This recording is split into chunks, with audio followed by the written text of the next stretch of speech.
Hello बच्चों, कैसे हैं आप सब। बेटा इस वीडियो में हम बात करेंगे एग्जाम आइडिया की सैंपल पेपर्स के बारे में। तो सबसे पहला सैंपल पेपर आज हम सोल्व करने जा रहे हैं यहाँ पे। चलिए बेटा देखो शुरुआत करते हैं। पहला क्वेश्चन यहाँ पे लिखा हुआ है अ नेगेटिवली चार्ज ऑब्जेक्ट एक्स। आपके पास एक ऑब्जेक्ट है एक्स जिस पे कैसा चार्ज है, नेगेटिव चार्ज है, ठीक है बेटा। Is repelled by another charge object Y. आपके पास एक वाई जो है एक चार्ज ऑब्जेक्ट अलग से था, लेकिन ये बोल रहे हैं कि एक्स की वजह से क्या हो रहा है, वो रिपल हो रहा है। इसका मतलब वाई के ऊपर भी कैसा चार्ज है, नेगेटिव चार्ज है। However, an object Z is attractive to Y, object Y। आपके पास एक Z ऑब्जेक्ट भी है जो क्या हो रहा है, अट्रैक्ट हो रहा है Y की तरफ ना। तो देखो बेटा ये जो है Z जो है Y की तरफ अट्रैक्ट होने का मतलब क्या है कि Z के ऊपर पॉजिटिव चार्ज हो सकता है, या हो सकता है बेटा Z कैसा हो, न्यूट्रल हो। क्योंकि न्यूट्रल होगा तो इंडक्शन की वजह से Z के ऊपर पॉजिटिव चार्ज ऑटोमेटिकली क्रिएट हो जाएगा, ठीक है। तो Z के चांस क्या है कि ये न्यूट्रल हो सकता है या ये पॉजिटिव हो सकता है, ठीक है। आगे पूछा है which of the following is the most possibility for the object Z। Positively charge only, okay, ये तो हो सकता है भाई। हाँ, नेगेटिवली चार्ज ओनली, ये तो गलत है। न्यूट्रल एंड नेगेटिवली चार्ज, ये भी गलत है। न्यूट्रल और पॉजिटिवली चार्ज, देखो बेटा ये सी ऑप्शन इसका करेक्ट आंसर हो जाएगा। अगले क्वेश्चन पे आते हैं। An electric dipole consisting of charge plus Q and minus Q separated by A distance L is in stable equilibrium. आपके पास एक डाइपोल है जहाँ पे एक पे प्लस क्यू चार्ज है और एक तरफ क्या है, माइनस क्यू चार्ज है। दोनों के बीच की सेपरेशन क्या है बेटा, एल है। अब क्या बोल रहे हैं, इज इन स्टेबल इक्विलिब्रियम। तो बेटा देखो स्टेबल इक्विलिब्रियम का मतलब क्या होता है कि जो आपका थीटा है वो कितना है, 0 डिग्री है। क्योंकि आपको पता होगा बेटा स्टेबल इक्विलिब्रियम का मतलब है थीटा की वैल्यू 0 डिग्री, और यदि अनस्टेबल है तो इसका मतलब है थीटा की वैल्यू कितनी है बच्चे, 180 डिग्री। ध्यान रखना ये चीज है ना। आपसे क्या पूछा है, द इलेक्ट्रोस्टैटिक पोटेंशियल एनर्जी। तो देखो बेटा आपके पास पोटेंशियल एनर्जी का एक फॉर्मूला होता है, U इक्वल टू माइनस का पीई कोस थीटा। यदि हम मैग्नेटिक फील्ड के दौरान पढ़ेंगे तो this will be M B cos theta. तो यहाँ पे थीटा की वैल्यू 0 डाल दो तो बेटा ये बन गया माइनस का पीई कोस 0। तो कोस 0 क्या हो जाएगा, 1 हो जाएगा। तो बेटा ये बन गया U इक्वल टू माइनस का पी। और P क्या होता है हमारा, P होता है हमारे पास कोई भी एक charge multiply by separation between them. तो बेटा सेपरेशन कितनी है यहाँ पे, L है, तो Q इंटू एल ई। तो हमारे पास जो इलेक्ट्रोस्टैटिक पोटेंशियल एनर्जी आ गई वो आ गई Q L E। तो ऑप्शन देख लो कौन सा है, C option is the correct answer, ठीक है बेटा। अगले क्वेश्चन पे आते हैं। क्वेश्चन नंबर 3 लिखा है by increasing the temperature the specific resistance of. Specific resistance मतलब क्या होता है, रेजिस्टिविटी से है। रेजिस्टिविटी को ही स्पेसिफिक रेजिस्टेंस भी बोलते हैं, ठीक है बेटा, जिसे हम रो से लिखते हैं। Of a conductor and semiconductor, यदि आप टेम्परेचर इंक्रीज कर देते हैं तो ये बोल रहे हैं कि जो इस रेजिस्टिविटी है कंडक्टर की और सेमीकंडक्टर की, दोनों पे क्या फर्क पड़ता है। देखो बेटा आपको पता है यदि मैं कंडक्टर वाले केस में बात करूं तो आपके पास रेजिस्टिविटी का फॉर्मूला होता है बच्चे, M upon N E square tau. और टो क्या होता है, रिलैक्सेशन टाइम होता है। यदि आपने टेम्परेचर इंक्रीज कर दिया तो आप फील करते हैं कि जो रिलैक्सेशन टाइम है वो बेटा घट जाता है। जैसे रिलैक्सेशन टाइम घटेगा तो रो क्या है, इनवर्सली है, तो रो बढ़ जाता है। तो इट मीन्स क्या है कि टेम्परेचर बढ़ने पे जो रेजिस्टिविटी ऑफ कंडक्टर है वो क्या हो जाती है, बढ़ जाती है। तो ये तो इंक्रीज होगी, देखो सी ऑप्शन में लिखा है, यहाँ इंक्रीज फॉर बोथ है और यहाँ है इंक्रीज फॉर कंडक्टर। और दूसरी बात है सेमीकंडक्टर के बारे में क्या होता है। यदि बेटा आप क्या काम करते हैं, सेमीकंडक्टर वाले केस में क्या होगा, जैसे ही आप टेम्परेचर बढ़ाएंगे तो होता क्या है कि जो नंबर डेंसिटी है वो बढ़ जाती है, जिसकी वजह से क्या हो रहा है, रेजिस्टिविटी घट जाती है। तो बेटा यदि टेम्परेचर इंक्रीज करते हैं तो रेजिस्टिविटी ऑफ सेमीकंडक्टर तो क्या हो जाता है, डिक्रीज होती है। लेकिन जो कंडक्टर की रेजिस्टिविटी है वो क्या होती है, बढ़ जाती है। इसका मतलब इसका आंसर क्या हो जाएगा, सी हो जाएगा। तो जैसे ही आप टेम्परेचर बढ़ाएंगे तो क्या होगा बेटा, कंडक्टर वाले केस में ये बढ़ जाएगी, अदरवाइज सेमीकंडक्टर में घट जाएगी। इसका आपको ग्राफ भी याद हो तो बेटा ग्राफ ऐसे आया करता था। देखो कॉपर के लिए जो हम ग्राफ बनाया करते थे वो ऐसे आया करता था। ये टेम्परेचर है, ये आपका रेजिस्टिविटी है। और यदि हम बनाएंगे किसके लिए, सेमीकंडक्टर के लिए, तो बेटा ये ग्राफ ऐसे आया करता था। टेम्परेचर बढ़ने पे रेजिस्टिविटी क्या हो रही है, घट रही है। ध्यान रखना दोनों ग्राफ बहुत इंपॉर्टेंट है। अगला क्वेश्चन देखो, क्वेश्चन नंबर 4। ये क्या बोल रहा है बेटा, two wire of same length. आपके पास दो तारे हैं और दोनों सेम लेंथ की है, ठीक है। R shape into a square of side A. एक को जो है आपको स्क्वायर की फॉर्म में कन्वर्ट कर दिया गया है जिसकी साइड ए है, और दूसरे को सर्कल की फॉर्म में जिसकी रेडियस क्या है बेटा, आर है। इट मीन्स क्या है कि जो इसकी सर्कमफेरेंस है वो तो चेंज नहीं होगी। तो नॉर्मल सी बात है बेटा, इसकी सर्कमफेरेंस क्या हो जाएगी, ये हो जाएगा 4 इंटू ए, और यहाँ हो जाएगा 2 पाई इंटू आर। यदि मैं दोनों में रिलेशन निकालूं ए और आर के बीच में ना, तो ये तो कैंसिल आउट हो गया यहाँ पे। तो ये मेरे पास आ गया 2a is equal to pi into R. यहाँ से बेटा यदि मैं ए और आर का रेशियो निकाल लेता हूँ, ए अपॉन आर कितना आ जाएगा, पाई अपॉन 2। इसे हम आगे यूज करेंगे। अब आगे क्या पूछ रहे हैं, if they carry same current. Okay, दोनों में जो है सेम करंट फ्लो कर रहा है तो आपको क्या बताना है, ratio of their magnetic moment. देखो बेटा बेसिकली मैग्नेटिक मोमेंट का फॉर्मूला क्या होता है, मैग्नेटिक मोमेंट होता है बच्चे करंट इनटू एरिया। और यहाँ पे देखो एरिया यदि मैं पहले केस की बात करूँ m1, तो यहाँ पे करंट कितना है, करंट तो सेम ही है लेकिन एरिया क्या हो जाएगा, ए स्क्वायर हो जाएगा साइड का स्क्वायर, ठीक है, डिवाइड बाई, यदि मैं दोनों का रेशियो निकालना है m2 कर देते हैं इसको, तो बेटा क्या हो जाएगा आई इंटू इसका एरिया क्या है पाई इंटू आर स्क्वायर। आई से आई कैंसिल आउट हो गया, इसे मैं ऐसे लिख सकता हूँ 1/पाई, ये हो गया बेटा ए अपॉन आर का स्क्वायर, और ए अपॉन आर की वैल्यू हमने ऑलरेडी निकाल रखी है यहाँ पे, ठीक है। तो ये हो गया बेटा 1/पाई, ये हो गया पाई/2 का स्क्वायर, तो एक पाई से पाई कट जाएगा, तो बेटा क्या आ जाएगा हमारे पास पाई/4। तो रेशियो क्या आ गया पाई/4, तो बेटा इसका क्या आंसर हो जाएगा, सी इसका करेक्ट आंसर हो जाएगा, ठीक है। अगले क्वेश्चन पे आ जाओ, क्वेश्चन नंबर 5। ये क्या बोल रहा है, a straight conducting rod of length L, आपके पास एक रोड है ये एल लेंथ की, ठीक है बेटा, ऑफ मास एम, इसका एक मास है, नॉर्मल सी बात है, is suspending in a horizontal plane by pair of flexible string in a magnetic field. यहाँ पे एक मैग्नेटिक फील्ड क्रिएट हो रखा है, ये मैग्नेटिक फील्ड के दौरान जो है रखी गई है ऐसे ये, और ये क्या है दो फ्लेक्सिबल स्ट्रिंग से बांध रखी है ऐसे, ठीक है, ऐसे कर लेते हैं, ये बंधी हुई है जो वायर है ना हमारे पास, ये कंडक्टिंग रोड है वो बांध रखी है, ठीक है बच्चे। निकालना क्या है हमें, पूछा है to remove the tension in the supporting string the magnitude of the current in the wire. तो नॉर्मल सी बात है बेटा, देखो जैसे आप जो है एल लेंथ की करंट कैरिंग वायर है, कंडक्टिंग रोड है, इसके अंदर जो है क्या है मैग्नेटिक फील्ड में पुटअप कर रखे है, तो इसके ऊपर एक फोर्स लगता है, आपने पढ़ रखा होगा, इस पे जो फोर्स लगता है उसकी वैल्यू क्या होती है, बिल साइन थीटा।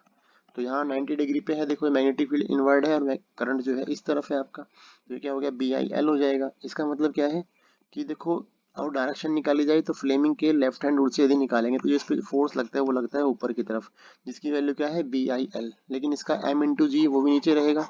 यदि मैं इक्विलिब्रियम की बात करूं कि ये जो है सपोर्ट में रहे, सीधा रुकी रहे ना यहाँ पे, इट मीन्स क्या है कि जो M/G है वो कौन बैलेंस कर लेगा, BIL। तो यहाँ से आप इजिली L निकाल लो, हमें क्या चाहिए था करंट ना, तो यहाँ से आप करंट निकाल लीजिए, तो करंट क्या हो जाएगा बेटा mg/में B/L, तो ये इसका आंसर हो जाएगा I = mg/BL, इसका मतलब सी आंसर है बेटा इसका, ठीक है। अगले क्वेश्चन पे आते हैं, susceptibility is positive and small for. देखो बेटा आपने डाई पैरा फेरो तीनों का टेबल आपने याद कर रखा होगा ससेप्टिबिलिटी वाला ना। देखो बेटा जो टेबल होता है उसे चाई से लिखते हैं या फिर काय भी बोलते हैं। ससेप्टिबिलिटी जो बेटा डाई के लिए होती है, डाई की ससेप्टिबिलिटी बेटा माइनस में होती है, तो -1 ये चाई है और ये 0, ठीक है, 0 बड़ा है, इसका मतलब 0 से छोटी रहती है इसमें ना। लेकिन पैरा में क्या होती है, पैरा मैग्नेटिक मटेरियल में जो ससेप्टिबिलिटी होती है वो 0 से हल्की सी ज्यादा होती है, 0 और 1 के बीच में रहती है। लेकिन फेरो के लिए क्या होती है ससेप्टिबिलिटी, वो बहुत ज़्यादा होती है, मैक्सिमम जो है 1000 से ज़्यादा या नियर अबाउट होती है। तो आप देख सकते हैं कि जो ससेप्टिबिलिटी है वो पॉजिटिव एंड स्मॉल केस में होती है, पैरा वाले केस में। इसका मतलब इसका आंसर क्या हो जाएगा बेटा, ए हो जाएगा, ठीक है। अगले क्वेश्चन पे आ जाओ फटाफट से, क्वेश्चन नंबर 7। ये क्या बोल रहा है, an alternating voltage source of variable angular frequency omega and fix amplitude V is connected in series with the capacitor C and an electric bulb of the resistance when omega is increased। ये बोल रहा है कि एक आपके पास एक AC source है, ये हमारा AC सोर्स है, इसके साथ में जो है हमने क्या कर रखा है, एक कैपेसिटर जोड़ रखा है ये, और साथ में बेटा एक बल्ब लगा रखा है, ये बल्ब है हमारे पास, ये कैपेसिटर है ना। तो बोल रहा है कि यदि ओमेगा को इंक्रीज कर दे, तो देखो बेटा कैपेसिटर लिखा है, इसका मतलब जो अपोजिशन होगा वो क्या हो जाएगा, XC हो जाएगा। XC क्या होता है हमारा, XC को बोलते हैं इंडक्ट कैपेसिटिव रिएक्टेंस, जिसकी वैल्यू होती है बेटा 1/ओमेगा C ना। अब इसने बोला ओमेगा इंक्रीज कर दिया, बेटा यदि ओमेगा बढ़ जाएगा तो XC घट जाएगा, मतलब जो अपोजिशन है जो करंट को रोक रहा है कैपेसिटर के अंदर उसकी वैल्यू डिक्रीज हो गई। यदि XC घट गया इसका मतलब करंट क्या हो जाएगा, बढ़ जाएगा, क्योंकि बेटा करंट क्या होता है वोल्टेज अपॉन में अपोजिशन। और यदि आपका XC डिक्रीज हुआ इसका मतलब करंट क्या होगा, बढ़ गया। करंट बढ़ते क्या होगा, जो बल्ब है आपका उसकी ब्राइटनेस इंक्रीज हो जाएगी, तो क्या होगा बल्ब जो है वो ग्लो करेगा ब्राइटर, ठीक है बेटा। अगले क्वेश्चन पे आ जाओ, during the propagation of electromagnetic waves in medium. ये बोल रहा है कि जब इलेक्ट्रोमैग्नेटिक वेव्स ट्रेवल करती है तो होता क्या है, electric energy density is double. ये गलत बात, क्योंकि पता क्या होता है कि दोनों जो एनर्जी होती है ना, इलेक्ट्रिक फील्ड और मैग्नेटिक फील्ड की दोनों सेम होती है, तो electric energy density is equal to magnetic energy density. ये कई बार ना 2 नंबर में प्रूफ करने को भी आ जाता है, ठीक है, इस वाले चैप्टर से डेरिवेशन भी है इसका छोटा सा ये ना। तो ध्यान रखना इलेक्ट्रिक एनर्जी जो होती है, इलेक्ट्रिक फील्ड की वजह से जो एनर्जी डेंसिटी है वो magnetic field by energy density के बराबर होता है, ठीक है बच्चे। अगले क्वेश्चन पे आओ, क्वेश्चन नंबर 9। ये क्या बोल रहा है, a conducting square loop of side L and resistance R move in its plane with the uniform velocity V perpendicular to one of its side. A magnetic field B constant in time and space pointing perpendicular and onto the into the plane of the loop exists everywhere as shown in the figure ना.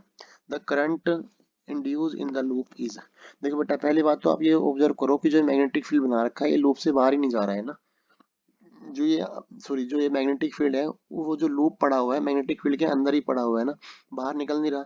यदि इसे आप कहीं पे भी यहाँ move कराते रहे आपस में कहीं पे भी घुमा ले इसको तो क्या होगा, इसके फ्लक्स में चेंज ही नहीं आएगा बेटा। यदि फ्लक्स में चेंज नहीं आया तो करंट इंड्यूस ही नहीं होने का। इसका मतलब क्या होगा कि जो करंट की वैल्यू क्या रहेगी, जीरो रहेगी। जैसे ये बाहर निकलेगा तब जाके इसके फ्लक्स में चेंज आएगा तो इसमें करंट इंड्यूस होगा, अदरवाइज नहीं होगा। ठीक है, अगला क्वेश्चन देखो, क्वेश्चन नंबर 10। ये क्या बोल रहा है, in a double slit experiment instead of slits of equal width one slit is made twice as wide as other ना। जैसे आपने देखा होगा जो आपका डबल स्लिट एक्सपेरिमेंट होता है बेटा उसमें क्या होता है, ये स्लिट हम S1 लेते हैं, ये हम लेते हैं S2 ना। ठीक है, इसकी हम ये लेते हैं एम्पलीट्यूड A1, इसका लेते हैं हम एम्पलीट्यूड A2। तो बोल रहे हैं then in the interference pattern, अब ये बोल रहे हैं कि जो ये स्लिट है ना A1 और A2 जो एम्पलीट्यूड है जो सेपरेशन है विड्थ है वो हमने क्या काम कर दी, एक की डबल कर दी दूसरे वाले से ना। मान लो एक की हमने A ले ली, दूसरे की हमने कर दी बेटा 2A ना। तो आपको देखो मैक्सिमा और मिनिमा पे क्या फर्क पड़ेगा ये बताना है बेटा। आपको पता है आई मैक्सिमा यदि बात करी जाए ना तो आई मैक्सिमा क्या होता था, यदि हम दोनों की इंटेंसिटी सेम रखे, दोनों को सॉरी एम्पलीट्यूड सेम रखे तो A प्लस ए, तो ये तो पहले हुआ करता था हमारे पास, लेकिन अब क्या हो जाएगा नए वाला, इस बार आपने एक को डबल कर दिया, इसका मतलब A प्लस दूसरी वाली क्या हो गई 2A हो गई, स्क्वायर हो गया। तो आप देख रहे हैं इंटेंसिटी जो है मैक्सिमम वाली इंक्रीज हो गई। यदि मैं मिनिमम की बात करूँ तो बेटा मिनिमम क्या हुआ करता था, ए माइनस ए, ये जीरो हुआ करती थी, लेकिन इस बार आपने क्या काम कर दिया, एक को डबल कर दिया आपने, इसका मतलब ये हो गया 2A माइनस ए, तो ये भी देखो बढ़ गई, अब ये जीरो नहीं होगा। ठीक है, यहाँ पे भी ए स्क्वायर आ जाएगा। तो आप देख रहे हैं कि जैसे ही आपने क्या काम करा, स्लिट को जो है डबल कर दिया, दोनों का साइज का एक का साइज डबल कर दिया है, तो आप फील करते हैं कि जो इसका मैक्सिमा और मिनिमा है दोनों की इंटेंसिटी क्या हो गई, इंक्रीज हो जाएगी ना। इसका मतलब आंसर क्या हो जाएगा इसका, पहला इसका ऑप्शन आंसर हो जाएगा। ठीक है बच्चे, the intensity of the both the maxima and minima increases. अगले क्वेश्चन पे आओ, अगला क्वेश्चन क्या बोल रहा है, अगला क्वेश्चन में लिखा है बेटा the work function for a metal is 3 electron volt. Okay, आपके पास W की वैल्यू गिवन है या फिर आपको फाई गिवन है, कितना है 3 electron volt. To emit a photo electron of energy 2 electron volt from the surface of this metal, आपके पास काइनेटिक एनर्जी भी पता है कितनी है, 2 इलेक्ट्रॉन वोल्ट है हमारे पास। आपसे पूछा है the wavelength of the incident light should be, तो पहले आप टोटल एनर्जी निकाल लो। आपने बेटा काइनेट उसका सॉरी आइंस्टीन की इक्वेशन सुनी होगी, फोटो इलेक्ट्रिक इफेक्ट से रिलेटेड जो इक्वेशन होती है वो क्या होती है, जो काइनेटिक एनर्जी होती है आपकी वो होती है बेटा H new minus H new not. तो यहाँ से एच न्यू क्या होती है, टोटल एनर्जी होती है आपकी, और एच न्यू नॉट क्या होता है, वर्क फंक्शन ना। यदि मैं इसे इधर ले जाता हूँ तो this will be kinetic energy plus work function is equal to हो गया बेटा एच न्यू। अब देखो काइनेटिक एनर्जी क्या है, 2 इलेक्ट्रॉन वोल्ट है और ये है 3 इलेक्ट्रॉन वोल्ट, तो एच न्यू हमारे पास क्या आ गया, 5 इलेक्ट्रॉन वोल्ट आ गया हमारे पास टोटल एनर्जी इसकी। ठीक है, तो ये आपकी ये आ गया है। हमें क्या निकालना था, हमें तो बेटा निकालना है कितना, लैम्डा निकालना है। तो H nu is equal to 5 electron volt, तो न्यू को लिख सकता हूँ मैं C by lambda, this will be equal to 5 electron volt. तो बेटा हमें लैम्डा चाहिए तो क्या हो जाएगा, लैम्डा आ जाएगा हमारे पास एच सी अपॉन में 5 इलेक्ट्रॉन वोल्ट। इसकी वैल्यू पुटअप कर दो, एच की वैल्यू बेटा आपको पता ही है 6.63 इंटू 10 की पावर माइनस का 34 है, into C speed of light होती है 3 इंटू 10 की पावर 8 डिवाइड में 5 इलेक्ट्रॉन की वैल्यू डाल दो, इलेक्ट्रॉन वोल्ट 1.6 10 की पावर माइनस का 19, ये जूल हो गया हमारा। अब इसे आप कन्वर्ट करें तो बेटा ये कट की बेटा क्या आएगा 2486 एंगस्ट्रॉम। तो जो हमारा लेमडा आया इसका वो कितना आ गया 2486 एंगस्ट्रॉम, डी ऑप्शन इसका करेक्ट आंसर होगा। अगले क्वेश्चन पे देखो बेटा क्या लिखा है, the ratio of energy of the hydrogen atom in the first 2 second excited state. देखो बेटा फर्स्ट एक्साइटेड स्टेट का मतलब होता है n की वैल्यू 2 और सेकंड एक्साइटेड का मतलब क्या होता है n की वैल्यू 3। ध्यान रखना ये ना, जब भी कहीं एक्साइटेड स्टेट का मतलब होता है ना तो एक स्टेट बढ़ जाती है। जैसे जैसे मान लो एग्जांपल के तौर पे मैंने आपसे बोला कि ये बेटा n इक्वल टू 1 वाली है ग्राउंड स्टेट ना, देखो बेटा ये n इक्वल टू 2 वाली है, ये 3 वाली है और ये 4 वाली है ना। तो एक्साइटेड का मतलब होता है कि जब कोई इलेक्ट्रॉन ग्राउंड स्टेट से हायर एक्साइटेड स्टेट में जाता है किसी में भी ना, जैसे मान लो वो ग्राउंड स्टेट से पहले मैंने बोला फर्स्ट एक्साइटेड, इसका मतलब ग्राउंड से कहाँ जा रहा है, वो 2 में जा रहा है ना, that is called first excited state. आपसे बोला गया सेकंड एक्साइटेड तो क्या हो जाएगा, वो ग्राउंड से कहाँ जा रहा है, थर्ड में जा रहा है। आपसे बोला गया थर्ड एक्साइटेड, बेटा ग्राउंड से कहाँ जा रहा है, फोर्थ में जा रहा है ना। इसलिए मैं बोल रहा था कि जहाँ भी एक्साइटेड वर्ड यूज होता है ना, इसका मतलब समझ जाना कि आपको एक वैल्यू फालतू रखनी है। जैसे यहाँ पे फर्स्ट लिखा है तो एन की वैल्यू 2 है, यदि सेकंड लिखा है तो इसका मतलब बेटा एन की वैल्यू 3 है। अब आपसे इन दोनों स्टेट की एनर्जी का रेशो पूछा जा रहा है ना, तो आपको पता है बेटा एनर्जी क्या होती है, एनर्जी बेसिकली होती है इनवर्सली प्रोपोर्शनल टू 1/n²। तो आप देखो पहली का रेशियो क्या है, ratio of energy of first का, तो E1 मान लेते हैं इसको, तो E1 इक्वल टू हो जाएगा 1/n1²। n1 बोले तो जो पहले वाली का है कितना है, 2 होगा, ध्यान रखना, ठीक है। और E2 क्या हो जाएगा हमारे पास 1/n2²। दोनों का यदि मैं रेशियो निकालूं तो बेटा ये बन गया हमारे पास E1/E2 equal to n2² divide by n1²। और n2 हमारे पास कितना है, 3 है, 3 3 9/4। तो बेटा आंसर क्या आ जाएगा, 9/4। लेकिन ये इनवर्सली होता है, तो यदि मैं ऐसे दोनों का रेशियो निकालूंगा तो ये आएगा हमारे पास, अदरवाइज क्या आ जाएगा, ये भी डी ऑप्शन इसका करेक्ट आंसर हो जाएगा, -1/4 टू -1/9। यदि मैं डायरेक्ट निकालूं तो, क्योंकि देखो यदि हम पहले इसके रख लेते हैं यहाँ पे E इक्वल टू हमारे, आपको पता ही है 1/n² है, तो यदि हम ऐसे निकालते हैं तो बेटा ये क्या बन जाएगा, n की वैल्यू 2 है यहाँ पे, तो ये हो गया सीधा 1/4, और दूसरे का क्या हो जाएगा बेटा 1/9 हो जाएगा हमारे पास, ठीक है। तो इसका डी ऑप्शन इसका करेक्ट आंसर, ठीक है बच्चे। अगले क्वेश्चन पे आ जाओ। क्वेश्चन नंबर 13, ये क्या बोल रहा है, O2 molecules consisting of 2 oxygen atom. O2 molecules में क्या है, 2 ऑक्सीजन एटम है, ठीक है। In the molecules nuclear force between the nuclear of the two atom. देखो बेटा ये तो सेम क्वेश्चन है जो मैंने पिछले सैम्पल पेपर में सोल्व कराया था। तो इसका आंसर क्या है, is not important because nuclear force are short ranges ना। ये बोल रहा है कि जो न्यूक्लियर फोर्स है न्यूक्लियाई के बीच का ना, वो ज्यादा इंपॉर्टेंट नहीं होगा। क्यों नहीं होगा, क्योंकि बेटा आप O2 oxygen to oxygen molecules की बात कर रहे हैं, ध्यान रखना, ठीक है। तो वो जो न्यूक्लियर फोर्स होता है वो तो हमारा कहाँ लगता है, न्यूक्लियाई के बीच में लगता है। न्यूक्लियाई मतलब होता है कि न्यूट्रॉन और प्रोटॉन के बीच में फोर्स काम करता है। तो वो तो बेटा देखो ये O है, ये O है, हम बात कर रहे हैं इस वाले फोर्स की। तो जो जो न्यूक्लियर फोर्स है वो तो यहाँ इसके अंदर जो न्यूट्रॉन प्रोटॉन है उसके बीच में काम करता है। इसलिए क्या होगा यहाँ पे वो इम्पोर्टेंट नहीं है, ठीक है बच्चे। अगले क्वेश्चन पे आ जाओ। क्वेश्चन नंबर 14, ये क्या बोल रहा है, the voltage across a resistor, inductor and a capacitor connected in series to an AC source 20 volt, 15 volt and 30 volt. आपके पास जो वोल्टेज गिवन है, रजिस्टर की वोल्टेज है बेटा, रजिस्टर की कितनी है, 20 वोल्ट है। रजिस्टर की VR है हमारे पास, और VL कितना है हमारे पास बेटा, ये 15 वोल्ट है। और जो आपका VC है वो है हमारे पास 30 वोल्ट ना। आपसे क्या पूछा जा रहा है, द रिजल्टेंट वोल्टेज। देखो बेटा नॉर्मली रिजल्टेंट का जो फॉर्मूला होता है वो होता है, आपने यदि इसका डेरिवेशन पढ़ रखा हो तो ये होता है VR² plus VL minus VC का होल स्क्वायर।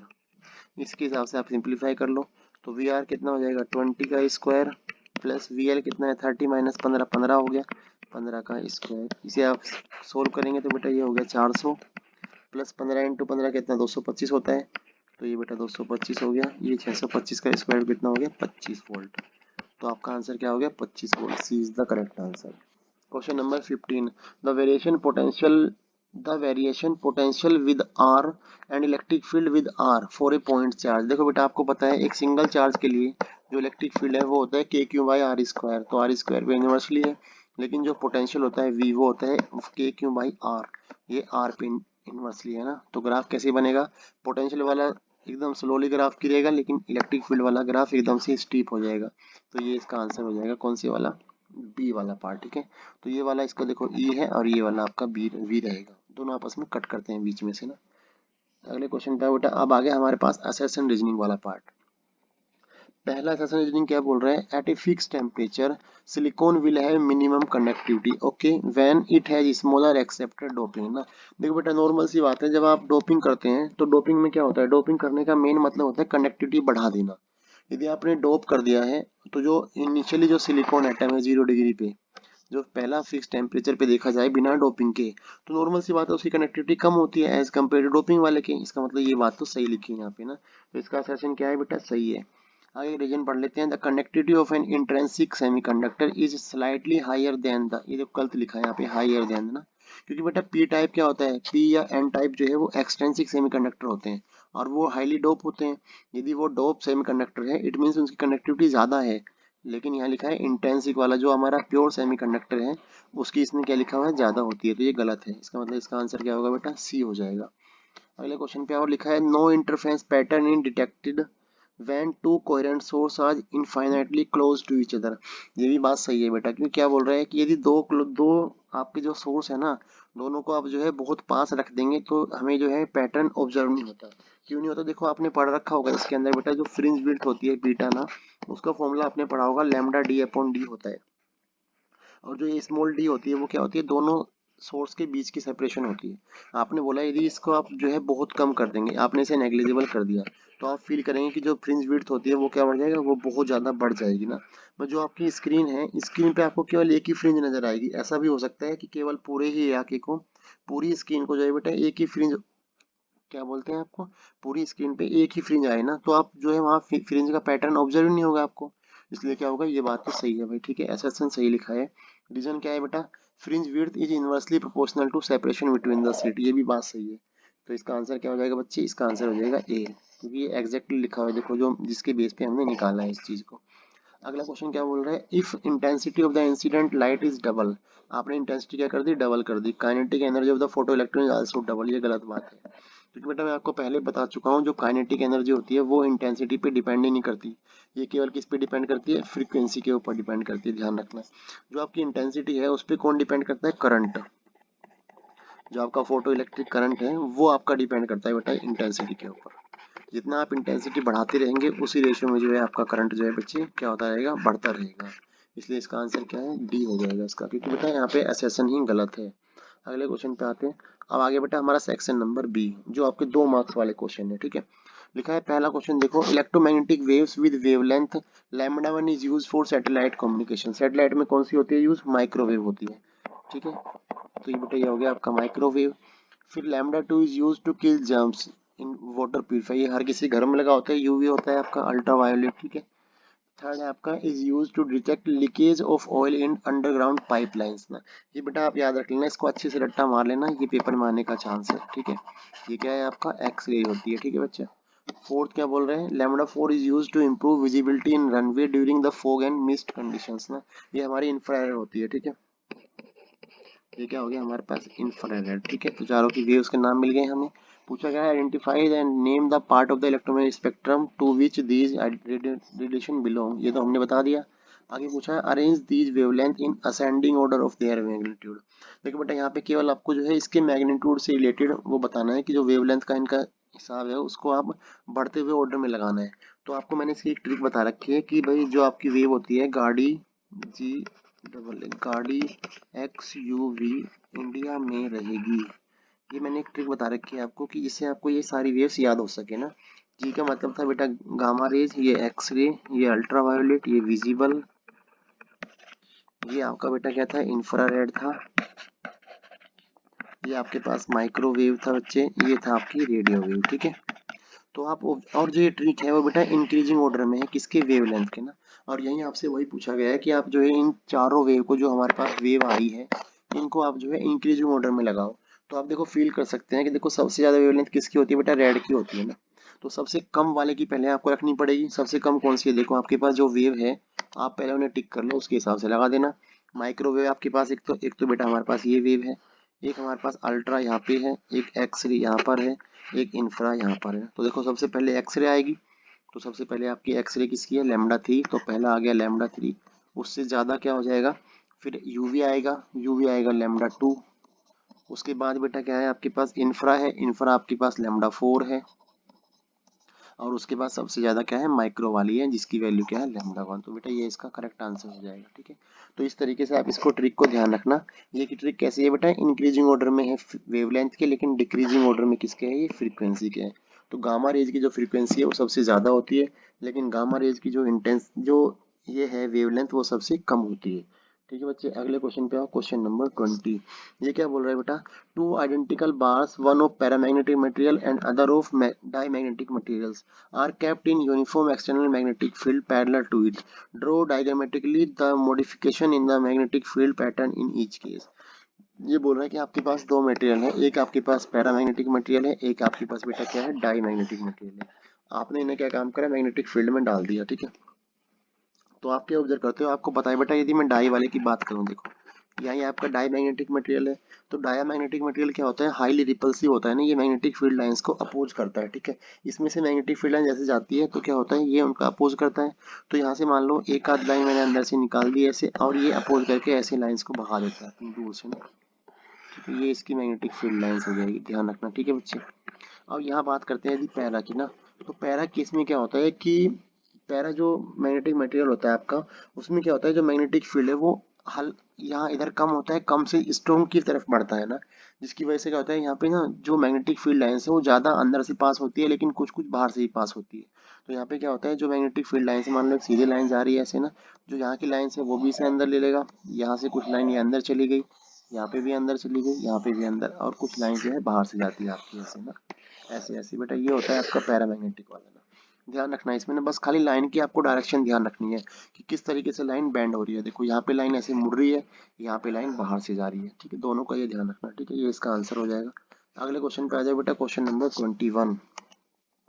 ये क्वेश्चन क्या बोल रहा है, a difference of 2.3 electron volt separates two energy levels in an atom. Okay, आपके पास एनर्जी लेवल्स का जो डिफरेंस है वो पता है, डेल ई की वैल्यू हमें पता है कितनी है, 2.3 इलेक्ट्रॉन वोल्ट है। Okay, what is the frequency of the radiation emitted when the atom makes transition from the upper level to, अच्छा ये बोल रहा है जो एनर्जी का चेंज है ना हमारे पास which is equal to E2 minus E1 ना, तो ये बोल रहा है जब E2 से E1 में जाएगा तो कितनी फ्रीक्वेंसी का जो आपका रेडिएशन है वो होगा।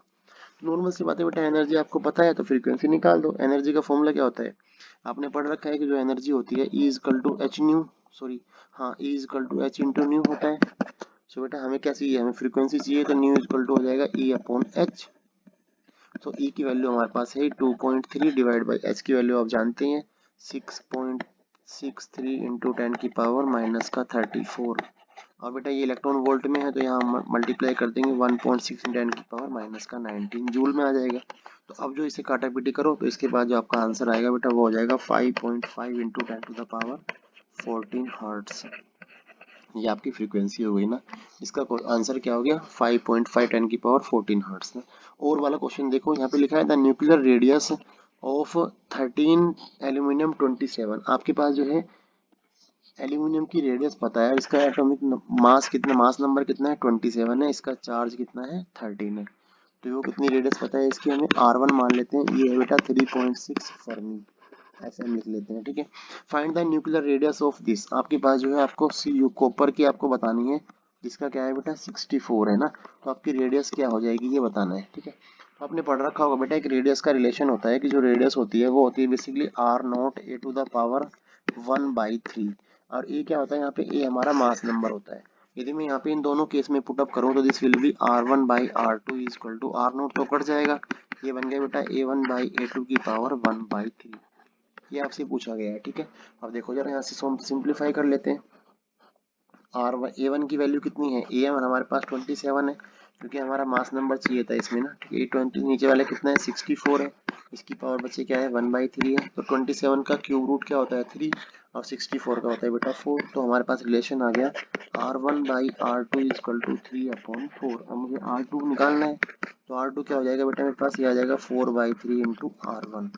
तो 4/3 इंटू R1 की वैल्यू मेरे पास है ही ऑलरेडी 3.6, इसे काट दो यहाँ से, तो 4 इंटू 1.2 तो 12 चौक 48, तो बेटा आंसर आ गया 4.8 FM। तो इसका आंसर क्या हो जाएगा 4.8 फर्मी, ठीक है बेटा। अगले क्वेश्चन पे आते हैं, अगला क्वेश्चन है 22 नंबर ना, लिखा है a concave lens of refractive index 1.5 is emerge in a medium of refractive index 1.65। अब आपके पास एक कॉन्केव लेंस है जिसका रिफ्रैक्टिव इंडेक्स, जो ग्लास का रिफ्रैक्टिव इंडेक्स है हमें यहाँ गिवन है बेटा 1.5 ना, इसे आपने डुबो दिया है किसके अंदर, एक ऐसे मीडियम के अंदर जिसका रिफ्रैक्टिव इंडेक्स कितना है, इससे ज्यादा है। मीडियम का रिफ्रैक्टिव कितना है बेटा 1.65 है ना। तो आपको बताना है कि उसकी नेचर कैसी होगी। देखो बेटा मैं आपको एक बात बता देता हूँ यहाँ पे ना, आप इसे ध्यान रखना, यदि आपने जो जिस मीडियम में डुबाया है ना, यदि उस मीडियम का रिफ्रैक्टिव इंडेक्स ग्लास के रिफ्रैक्टिव इंडेक्स के बराबर है, पहली बात तो ये, यदि मीडियम का ध्यान रखना क्या बता रहा हूँ मैं, देखो जैसे यहाँ ग्लास है ना बेटा ये वाला, तो ग्लास का रिफ्रैक्टिव इंडेक्स यदि मीडियम के रिफ्रैक्टिव इंडेक्स के बराबर है तो ये नॉर्मली एक प्लेन लेंस की तरह बिहेव करता है, सीधा जो आपका प्लेन होता है ना मिरर उसकी तरह बिहेव करता है, ठीक है। दूसरी चीज आपकी ना, मतलब आपके यहाँ उसमें फ्रीक्वेंसी में किसी चीज में कोई चेंज नहीं आता ना, जैसा वो था वैसे ही सीधी रेज निकल जाती है। जैसे मान लो हमारे पास ये लेंस है, ये हमारा कॉन्वेक्स लेंस है, इसका रिफ्रैक्टिव इंडेक्स मान लेते हैं म्यू 1 है, और जो मीडियम है बाहर का ये ना, उसका क्या है म्यू 2 है ना। यहाँ पे मान लो 3 रेज आ रही है, तो अब देखो ये दोनों का रिफ्रैक्टिव इंडेक्स बराबर है, तो बेटा ये फील ही नहीं हो कि यहाँ पे लेंस रखा है। इसका मतलब मान लो ये एयर है, तो यहाँ अंदर भी एयर ही है, तो ये सीधी निकल जाएगी बिना डिफ्लेक्शन के ना, क्योंकि यहाँ फील ही नहीं होगा इससे ना, ध्यान ध्यान रखना। प्लेन शीट की तरह बिहेव करेगा ये ना। दूसरी बात, यदि आपका मीडियम का रिफ्रैक्टिव इंडेक्स कम है एज कम्पेयर टू ग्लास के, यहाँ पे लेकिन ज़्यादा है, यदि आपने ग्लास का रिफ्रैक्टिव इंडेक्स ज़्यादा है, तो आप ऑब्जर्व करते हैं कि जो इसकी पोलैरिटी होती है ना, जो नेचर होती है, जैसा लेंस था बेटा वैसे ही सेम काम करता है, नेचर पे कोई इफेक्ट नहीं पड़ता। जैसे मान लो यही क्वेश्चन था, ये क्वेश्चन ऐसे होता कि यहाँ पे आपकी 2-3 रेज आ रही है ये, और जो रिफ्रैक्टिव इंडेक्स है इसका लेंस का, वो क्या है, ज़्यादा है एज कम्पेयर टू मीडियम के ना। ये मीडियम बाहर वाला है और ये ग्लास है आपका म्यूजिक ना। तो आप देखते हैं कि जैसे ये काम कर, ये कैसे काम करता है बेटा, ये कन्वर्जिंग लेंस होता है, तो ये क्या करेगा, रेज को कन्वर्ज कर देता है ना। लेकिन यदि तीसरी कंडीशन हो जाए, यदि मीडियम का ज़्यादा हो जाए एज कम्पेयर टू ग्लास की, जो कि क्वेश्चन में पूछा गया है, ठीक है बेटा, तो ये जहाँ यहाँ होता क्या है कि जो लेंस है उसकी पोलैरिटी रहती है चेंज ना। यदि उसकी लेंस की पोलैरिटी चेंज होगी, तो जो कॉनकेव है वो कन्वेक्स कॉन्वेक्स की तरह बिहेव करता है, और जो कॉन्वेक्स है बेटा वो काम करता है किसकी तरह, कॉन्वेक्स है कॉनकेव की तरह बिहेव करता है, ध्यान रखना, ठीक है बच्चे। तो यहाँ पे देखो इस केस में क्या है, लिखना कैसे होगा आपको ना, ये ट्रिक आप ध्यान रखना जो मैंने बताया आपको ना। अब यहाँ इस क्वेश्चन को करना कैसे होगा, आपके पास म्यू जी गिवन है और आपके पास म्यू मीडियम भी गिवन है ना। आपने लेंस मेकर फॉर्मूला पढ़ा होगा बेटा, 1/f होता है mu minus 1, 1/r1 minus 1/r2, ये आपकी रेडियस ऑफ कर्वेचर होती है, ठीक है, R1 और R2 ना। अब आपसे बोला गया था कि आपकी रेज कहाँ है, आप देखो आपको वो मीडियम में डाला गया है, किसका ज़्यादा है, रिफ्रैक्टिव इंडेक्स 1.65 है और ग्लास का कम है ना। तो यहाँ जो रेज जाएगी वो कहाँ जाएगी, मीडियम टू ग्लास जाएगी, तो बेटा यहाँ रिफ्रैक्टिव इंडेक्स किसका आएगा ऊपर, यहाँ आ जाएगा ग्लास का with respect to medium, minus का 1 हो गया, यहाँ आ गया बेटा 1/r1 माइनस का 1/r2। अब आप ऑब्जर्व करते हैं यहाँ से, देखो ग्लास का रिफ्रैक्टिव इंडेक्स तो कम है एज कम्पेयर टू मीडियम के, तो जो ये रेशियो होगा जब इसे ये मल्टीप्लाई होगा तो ये माइनस में आएगा। तो आप ऑब्जर्व करते हो कि जो ये फोकल लेंथ आती है इसकी, वो कैसी हो जाएगी भाई, नेगेटिव आएगी। लेकिन ध्यान रखना एक बात और, यहाँ बेटा क्या है, कॉनकेव है ना ये, तो कॉनकेव की जो रेडियस ऑफ कर्वेचर है वो ऑलरेडी माइनस में होती है, तो ये क्या आ जाएगी हमारे पास, प्लस में आ जाएगी ना। प्लस का मतलब है कि जो यहाँ फोकल लेंथ आई हमारे पास वो कैसी हो गई, पॉजिटिव हो गई ना। तो पॉजिटिव फोकल लेंथ होने का मतलब होता है कि उसकी पोलैरिटी चेंज हो गई है, तो वो जो कॉनकेव था वो कैसे काम कर रहा है, अब कॉन्वेक्स की तरह बिहेव करेगा। तो ये जहाँ पे क्या होगा, ये कन्वर्जिंग लेंस की तरह बिहेव करेगा, ठीक है। तो इसका आंसर क्या हो जाएगा कि इसकी नेचर कैसी रहेगी, कन्वर्जिंग रहेगी। अगला क्वेश्चन पढ़ो, क्वेश्चन नंबर 23। ये क्या बोल रहा है, a germanium PN junction is connected to a battery with milliammeter in series, ठीक है, ये हमारा जोड़ रखा है यहाँ पे ना। What should be the minimum voltage of the battery so that current में फ्लो इन द सर्किट। देखो बेटा ये तो नॉर्मल सी बात है, आप इसमें ध्यान रखना कि ये पूछ रहा है बेसिकली कि वो वाला पोटेंशियल बताना है आपको कि जो मिनिमम वोल्टेज होगी जिस पे जो है ये क्या करेगा, यहाँ से करंट जो है सर्किट में फ्लो करता है। क्योंकि जैसे ही आप पीएन जंक्शन डायोड बनाते हैं, आपको पता है डिप्लीशन लेयर आती है बीच में ना, तो यहाँ पे हो क्या रहा है, डिप्लीशन लेयर की भी एक वैल्यू होती है कि भाई वो कब जाके कितना वोल्टेज देने के बाद जो है डिप्लीशन लेयर धीरे धीरे वैनिश होनी शुरू हो जाएगी ना। तो जर्मेनियम वाले केस में बेटा इसकी वैल्यू होती है 0.3 वोल्ट, आप ध्यान रखना, ठीक है। किसी केस में होती है, जर्मेनियम में कितनी होती है, 0.3 होती है, और सिलिकॉन में आई थिंक 0.7 वोल्ट होता है। तो यहाँ पे ये दोनों चीजें बेटा ध्यान रखेंगे, ठीक है। ये क्या है, ये मिनिमम वोल्टेज की वैल्यू है, बैटरी का इतना होना चाहिए कि जो बैटरी का वोल्टेज है, वोल्टेज ऑफ बैटरी कितना होना चाहिए, जर्मेनियम वाला है तो मिनिमम 0.3 वोल्ट देना पड़ेगा, यदि सिलिकॉन है तो बेटा 0.7 देना पड़ेगा, ठीक है। अगले क्वेश्चन पे आओ, लिखा है और वाला क्वेश्चन भी देखो, इसमें write two characteristic feature to distinguish between N type and P type semiconductor. देखो ये भी आसान सा क्वेश्चन है बेटा, ये आपको पता होगा ऑटोमेटिकली कि भाई एन टाइप में क्या होता है बेटा, एन टाइप में नंबर ऑफ जो इलेक्ट्रॉन्स है वो ज्यादा होते हैं, इलेक्ट्रॉन्स जो है मेजोरिटी में होते हैं, मेजोरिटी चार्ज कैरियर होते हैं, लेकिन होल्स जो है आपके क्या होते हैं, वो माइनॉरिटी में होते हैं।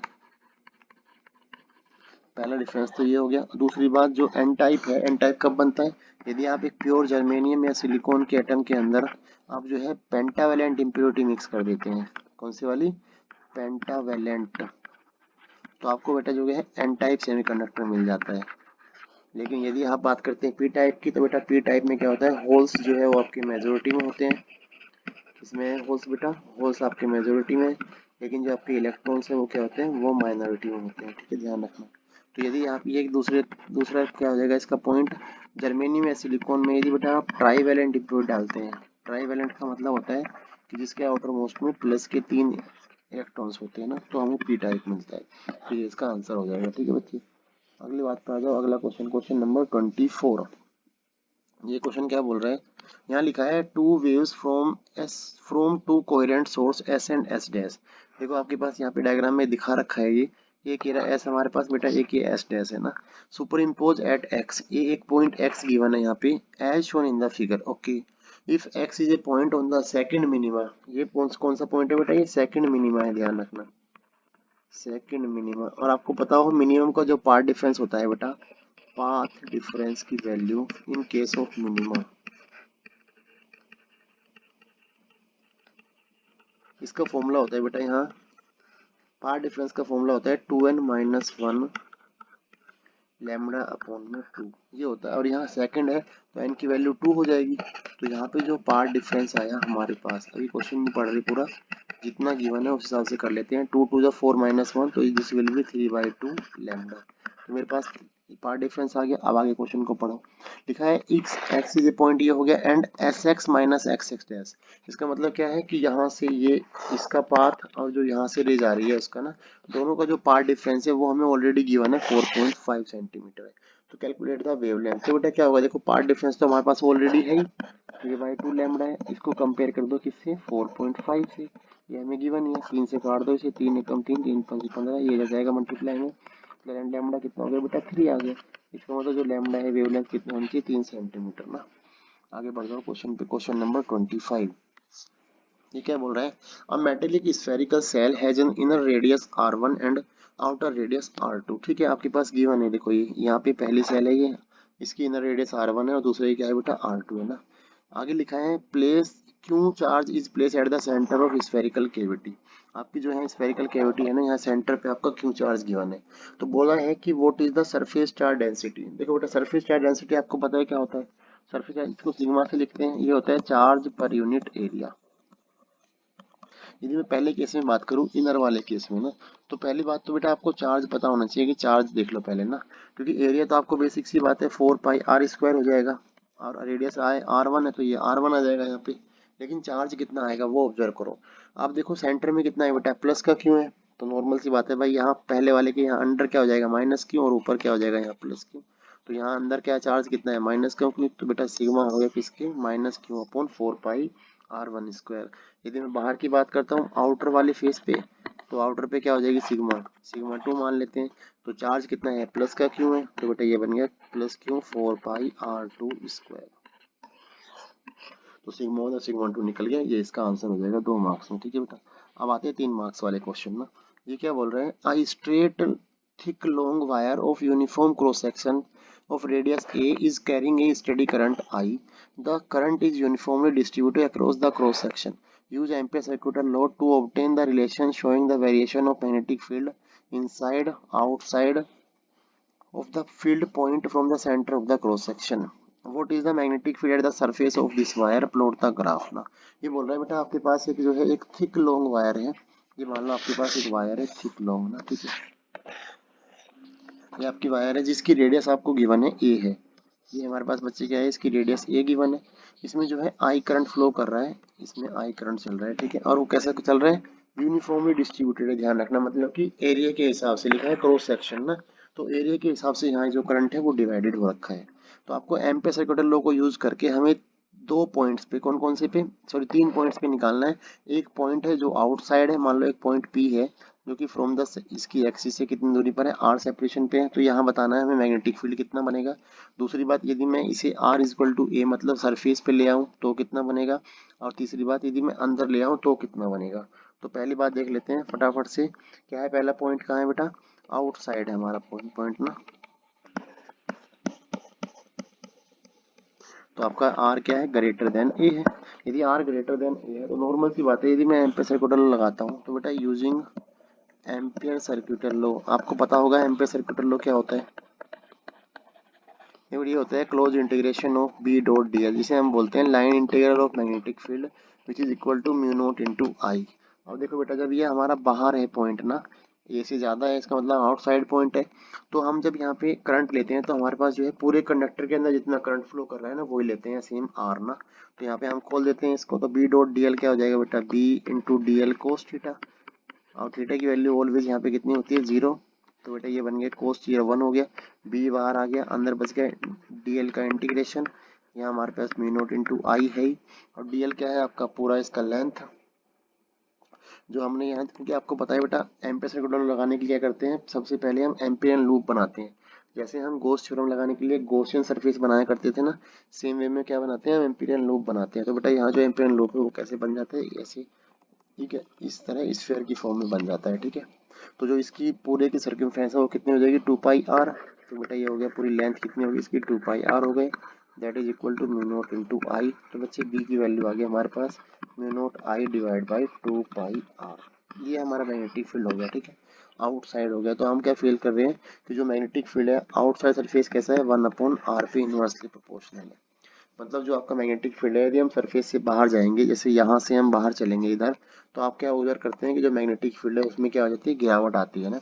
यदि हम बात करते हैं दूसरा पॉइंट की ना, कि यदि हमारा ए इजक्वल टू आर हो जाए, तो बेटा ए इजक्वल टू आर होते ही जो मैग्नेटिक फील्ड है वो कितना हो जाएगा, ये तो कॉन्स्टेंट वैल्यू बन जाएगी, म्यू नॉट आई अपॉन में 2πa बन जाएगा ये ना।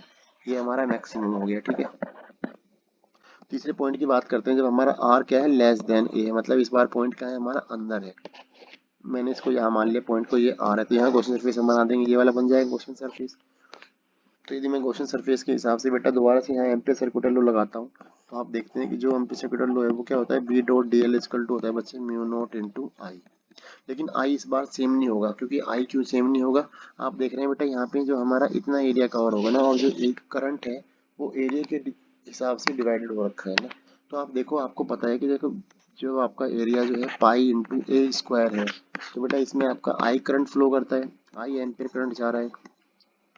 यदि मैं एक यूनिट एरिया की बात करता हूँ, तो बेटा हमारा करंट कितना हो जाएगा, आई अपॉन में pi into a square ampere.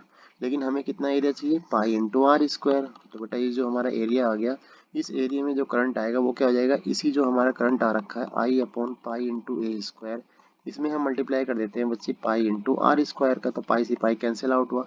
तो जो यहाँ हमारा करंट आ रहा है which is equal to I dash ना, उसकी वैल्यू क्या आ गई हमारे पास, I upon I into R square divide by A square. ठीक है बेटा, तो ये करंट आ गया हमारा, यहाँ पे जो अंदर हमने पॉइंट लिया है उसमें कितना करंट फ्लो कर रहा है, इतना कर रहा है। अब यहाँ पे फिर आप इसे खोल दीजिए यहाँ से, तो B dot D L A तो हमारा वही आ जाएगा, B into 2πr is equal to आ गया बेटा हमारे पास mu into I into R square divide by A square. एक आर से एक आर गया, तो हमारा जो मैग्नेटिक फील्ड आया यहाँ आ गया बेटा हमारे पास म्यू नॉट आई इंटू एक आर ऊपर आ गया, नीचे आ गया कितना, ए 2 पाई इंटू ए स्क्वायर, ठीक है। तो आप ऑब्जर्व करते हैं कि जो अंदर मैग्नेटिक फील्ड है वो कैसे है, डायरेक्टली प्रोपोर्शनल टू आर है।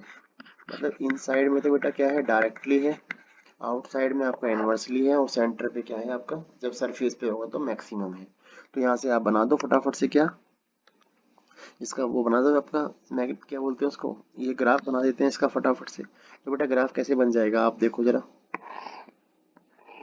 मान लो एक ये पॉइंट है हमारा जो r इजक्वल टू ए के बराबर, ये सरफेस हो गया हमारा, सरफेस पे कैसा मैग्नेटिक फील्ड है, मैक्सिमम है। तो ये मैक्सिमम वैल्यू होगी जिसकी वैल्यू कितनी है, म्यू नॉट आई अपॉन में 2 पाई ए, ठीक है बेटा। और यदि हम इनसाइड की बात करें, ये हमारा r लेस देन ए हो गया, आगे हमारा r ग्रेटर देन ए हो गया। तो आउटसाइड कैसे गिरता है, ये 1 की r जो है b है जो इनवर्सली प्रोपोर्शनल टू 1/r है, ये ऐसे गिर जाता है एक्सपोनेंशियली। और अंदर क्या है, डायरेक्टली है बेटा, तो इसकी लेना जाएगा, तो ये हो गया बीटा के प्रोपोर्शनल टू आर, और राइट साइड के साथ आ गया 1/r पे इनवर्स डायरेक्टली प्रोपोर्शनल है, ठीक है बच्चे। अगले क्वेश्चन पे आते हैं, क्वेश्चन नंबर 27। ये क्वेश्चन क्या बोल रहा है, ये क्वेश्चन बेटा मैंने पिछले सैंपल पेपर में करा रखा है, ठीक है, एक बार दोबारा सुन लेते हैं। लिखा है a square loop M N O P of side 20 centimetre is place horizontally in a uniform magnetic field एलो acting vertically downwards as shown in the figure, ठीक है। आपके पास 20 सेंटीमीटर का एक स्क्वायर है जो मैग्नेटिक फील्ड में रखा गया है। The loop is pulled with a constant velocity of 20 centimetre ना, ये जो v है इससे बाहर आ रहा है, ये कितना है बेटा, 20 सेंटीमीटर पर सेकेंड है, ठीक है। इतनी स्पीड से बेटा ये बाहर आ रहा है, ठीक है, लूप से ना। आपको क्या बताना है, depict the direction of the induce current in the loop as it goes out of the field ना। आपको डायरेक्शन बनानी है यहाँ पे ना। तो देखो बेटा डायरेक्शन के क्या काम करते हैं, आप फ्लेमिंग का राइट हैंड रूल लगाएंगे। तो आप ऑब्जर्व करते हैं फ्लेमिंग का राइट हैंड रूल लेकर रखो इस पे फटाफट से ना। तो जो आपकी डायरेक्शन आती है वो क्या आती है, क्लॉकवाइज, MNOP। तो यहाँ डायरेक्शन आ गई बेटा MNOP, इस तरफ करंट चल रहा है इसके अंदर ना। लेकिन आपसे क्या पूछा है फिर आगे, फॉर हाउ लॉन्ग, मैं टाइम आपको बताना है कि कितने समय तक would the current in the loop persist, मतलब जो आपका करंट जो है वो चलेगा। आप देखो जरा, जब बेटा ये मैग्नेटिक फील्ड में ही रहेगा, यहाँ से चलते चलते आ रहा है यहाँ तक, जब ये आएगा ना, जैसे ही यहाँ पे आ जाएगा पूरा ना, जब यहाँ से ये बाहर निकलना शुरू होगा, अंदर तो इसमें कोई मैग्नेटिक फील्ड नहीं होगा, जब ये यहाँ से बाहर निकलना शुरू होगा तब इसके मैग्नेटिक फ्लक्स में चेंज आएगा। तो इसका मतलब उस टाइम के लिए जो है आपको यहाँ पे क्या आएगा, फ्लक्स में चेंज आएगा, तो यहाँ पे करंट इंड्यूस होगा ना। अब आपको वही बताना है कि वो समय कितना है ना। देखो बेटा मान लो यहाँ पे मैंने आके छोड़ गया, ये 20 सेंटीमीटर तक यहाँ आ चुका है ना ये। अब यहाँ पे रखा गया इतना ये। अब जैसे यहाँ से ये बाहर निकलेगा तो कितना चलना है, केवल इसको 20 सेंटीमीटर चलना है बस ना, बाहर निकलने के लिए। फिर ये बाहर यहाँ ऐसे आ जाएगा, तो ये 20 सेंटीमीटर केवल आपको बाहर निकालना है, और इसकी स्पीड कितनी है, 20 सेंटीमीटर पर सेकेंड है। इसका मतलब जो आपका टाइम लगेगा उसको बाहर निकलने में कितना हो जाएगा, 20/20। ये आपका कितना हो जाएगा, 1 सेकेंड में। इसका मतलब 1 सेकेंड आपका जो है टाइम क्या हो जाएगा यहाँ पे, इसका आंसर 1 सेकेंड में आपका जो लूप है वो बाहर आ जाएगा, ठीक है, जब उसमें करंट चलेगा। पूछा है plot the graph showing the variation of the magnetic flux ना। तो अब आपको यहाँ देखो फ्लक्स का जो है ग्राफ बनाना है विद रेस्पेक्ट टू टाइम, और ईएमएफ का भी बनाना है विद रेस्पेक्ट टू टाइम ना। तो आपको पता है देखो बेटा मैग्नेटिक फ्लक्स जो है चेंज कहाँ आ रहा है, यहाँ से लेके जब वो लास्ट कोने तक आ जाएगा तब तक कोई फ्लक्स में चेंज नहीं आ रहा ना। लेकिन यहाँ से लेके यहाँ तक आने में कितना समय लगेगा, इसे कितना मूव करना है, देखो 80 मीटर मूव करना है, सॉरी 80 सेंटीमीटर मूव करना है, क्योंकि 20 सेंटीमीटर तो ऑलरेडी पहले चल रखा है ना, इसने लूप अंदर ही है। तो 80 सेंटीमीटर चलने में कितना समय लगेगा, ये हो जाएगा बेटा 80/20।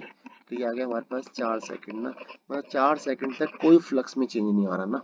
आप इसका ग्राफ बना दो। तो देखो बेटा ग्राफ कैसे बन जाएगा, यदि मैं फ्लक्स वर्सेस किसका बनाता हूँ, टाइम का बनाता हूँ ना। ये टाइम है आपका, ये बच्चे आपका फ्लक्स है ना। यहाँ से टाइम इक्वल टू 0 है, और 4 सेकंड तक कोई फ्लक्स नहीं चेंज नहीं आया, तो यहाँ पे बेटा t इक्वल टू कितना हो गया 4। ये फ्लक्स कांस्टेंट है आपका ना, ठीक है, क्योंकि मैग्नेटिक फील्ड में ऑलरेडी है वो ना। जैसे यहाँ से बाहर निकलेगा तो फ्लक्स धीरे धीरे कम होगा, और कितने सेकंड में बाहर आ जाएगा, 1 सेकंड में ही बाहर आ जाएगा। इसका मतलब t इक्वल टू 5 सेकंड तक ये कितना हो जाएगा, 0 हो जाएगा। तो बेटा ये ग्राफ आएगा किसका, फ्लक्स का ना। यदि इसी में बनाया जाए ईएमएफ का ग्राफ, तो ईएमएफ में क्या हो जाएगा, देखो जब जब फ्लक्स में चेंज आएगा तब तब ईएमएफ जनरेट होता है, अदरवाइज ईएमएफ जनरेट ही नहीं होगा। क्योंकि आपने पढ़ रखा है बेटा फैराडे लॉ क्या बोलता है, ई इक्वल टू माइनस का d∅/dt। जब जब टाइम के साथ फ्लक्स चेंज होगा तब तब ईएमएफ जनरेट होगा। तो बेटा देखो यहाँ से लेके ये जो t इक्वल टू 4 वाला पार्ट है, यहाँ तक तो फ्लक्स चेंज ही नहीं आ रहा है। इसका मतलब यहाँ तक ईएमएफ कितना रहेगा, 0 रहेगा। केवल इसके बाद t इक्वल टू 5, केवल 1 सेकंड के लिए आपको जो ईएमएफ है वो जनरेट होगा, बस इतना ऐसा ग्राफ आपका आ जाएगा ये। तो ये आपका ईएमएफ के लिए आ गया, और यहाँ इधर कितना रहेगा, ये 0 आएगा, ठीक है बेटा। अगले क्वेश्चन पे आते हैं। अगला क्वेश्चन है क्वेश्चन नंबर 28। ये देखो आप ऑब्जर्व कर रहे होंगे बेटा, ये सैंपल पेपर थोड़ा आसान लग रहा है ना, क्योंकि फटाफट फटाफट क्वेश्चन हो जा रहे हैं ना। एक कारण हो रहा है कि आपने जो है मेरे यदि पीवाईक्यूज कर रखे हैं ना बेटा, तो वो बहुत हेल्प करेंगे आपको सैंपल पेपर में भी और आपके बोर्ड के पेपर में भी ना। क्योंकि मैं लिख के देता हूँ आपको एक बात, यदि बेटा आपने सारे पीवाईक्यूज लगा लिए तो आपके 80 to 90% नंबर तो वहीं से आ जाएंगे, देख लेना। क्योंकि आपको मैंने पीवाईक्यूज के दौरान एक एक कंसेप्ट अच्छे से समझा रखा है, और कंसेप्ट यदि आपको समझ गया ना तो बेटा एक मीन्स क्या है कि आपसे कोई भी क्वेश्चन नहीं छूटेगा, ध्यान रखना। तो यहाँ पे भी आपके मैक्सिमम जो क्वेश्चन मैं सोल्व कर रहा हूँ इसके अंदर, जो हम देख रहे हैं सैंपल पेपर में, वो क्या है, वो सारे के सारे पीवाईक्यूज से आ रखे हैं। चलो बेटा देखो ये क्वेश्चन है, ये भी पीवाईक्यूज में था, ठीक है मेरे ना। लिखा है बेटा यहाँ पे, an alternating voltage E equal to E naught sine omega t is applied to a circuit containing a resistor R connected in series with a black box ना। देखो यहाँ आपको जेड बॉक्स में डाल रखा है यहाँ पे ना। The current in the circuit is found to be I equal to I naught sine omega t plus है यहाँ पे ना। प्लस का मतलब क्या है बेटा, करंट लीड किस में करता है, कैपेसिटर के अंदर करता है। तो आपसे पूछा गया है state whether the element in the black box is capacitor और इंडक्टर। यस कैपेसिटर है आपका ना, क्योंकि आपका क्या हो रहा है बेटा, इसमें करंट जो है आपका लीड कर रहा है ना, करंट आगे है, इसका मतलब करंट लीड किस में करता है, कैपेसिटर में करता है। और कितना आगे है, π/4। तो जो यहाँ पे फेज डिफरेंस है इन दोनों के बीच में कितना है, π/4 है, करंट और वोल्टेज के बीच का ना। दूसरी बात क्या पूछी है, draw the corresponding phasor diagram and find the impedance in terms of R. आपको जो है फेजर डायग्राम बनाना है और आपको क्या बनाना है, इम्पीडेंस की वैल्यू बतानी है। देखो बेटा आप एक बात जानते हैं, यहाँ पे जो इम्पीडेंस होगा, इम्पीडेंस क्या होता है बेसिकली, इम्पीडेंस का वैल्यू होता है Z equal to X L minus X C का whole square plus R square का स्क्वायर रूट। ये हमारा इम्पीडेंस होता है, लेकिन कब होता है, जब हमारा सर्किट के दौरान जो है एल सी और आर लगे हुए हो ना। यहाँ पे इंडक्टर तो है नहीं, तो इंडक्टर को तो हटा ही दो बेटा। तो जो बेसिकली जो इम्पीडेंस है वो क्या बनेगा आपका, are square plus x C का स्क्वायर ना, ये हमारे पास है। ठीक है, एक और बात देखो जरा, हमें थोड़ा सा सिंप्लीफाई कर लेते हैं, एक्स सी निकाल लेते हैं यहाँ से। यदि मैं एक्स सी कैलकुलेट करूँ तो आपको पता है बेटा पाई बाई 4 का फेज डिफरेंस है ना। यदि मैं यहाँ पे tan फाई का फॉर्मूला लगाऊं, जो आपका फेज डिफरेंस का फॉर्मूला होता है, वो क्या होता है हमारे पास, वो हम लगा देते हैं यहाँ पे वी सी अपॉन में वी आर। यदि मैं इसका फेजर डायग्राम बनाऊंगा तो देखो समझो फेजर डायग्राम क्या बनता है। यदि हमारा ये आपका वोल्टेज है रजिस्टर वाला, इधर करंट है आपका, और आपको पता है कि जो कैपेसिटर में क्या होता है, करंट आगे होता है। तो यहाँ पे क्या है, यहाँ पे ये मान लो इसका जो है वीसी नीचे की तरफ है, और दोनों का रिजल्टेंट कहाँ से आ जाएगा, नीचे से आ जाएगा यहाँ पे, और ये कितना एंगल है, पाई बाई 4 है। ठीक है, तो ये बेटा ये इसका हो गया फेजर डायग्राम में, इस तरह से बना देंगे डायग्राम में। अब देखो वी सी अपॉन में वी आर आ गया, और tan फाइव कितना है, tan 45 हो गया, पाई बाई 4 है हमारे पास यहाँ पे ना फाइव, तो tan 45 इजकल टू हो गया वी सी अपॉन में वी आर। tan 45 की वैल्यू 1 होती है, इसका मतलब V C is equal to V R आ गया ना।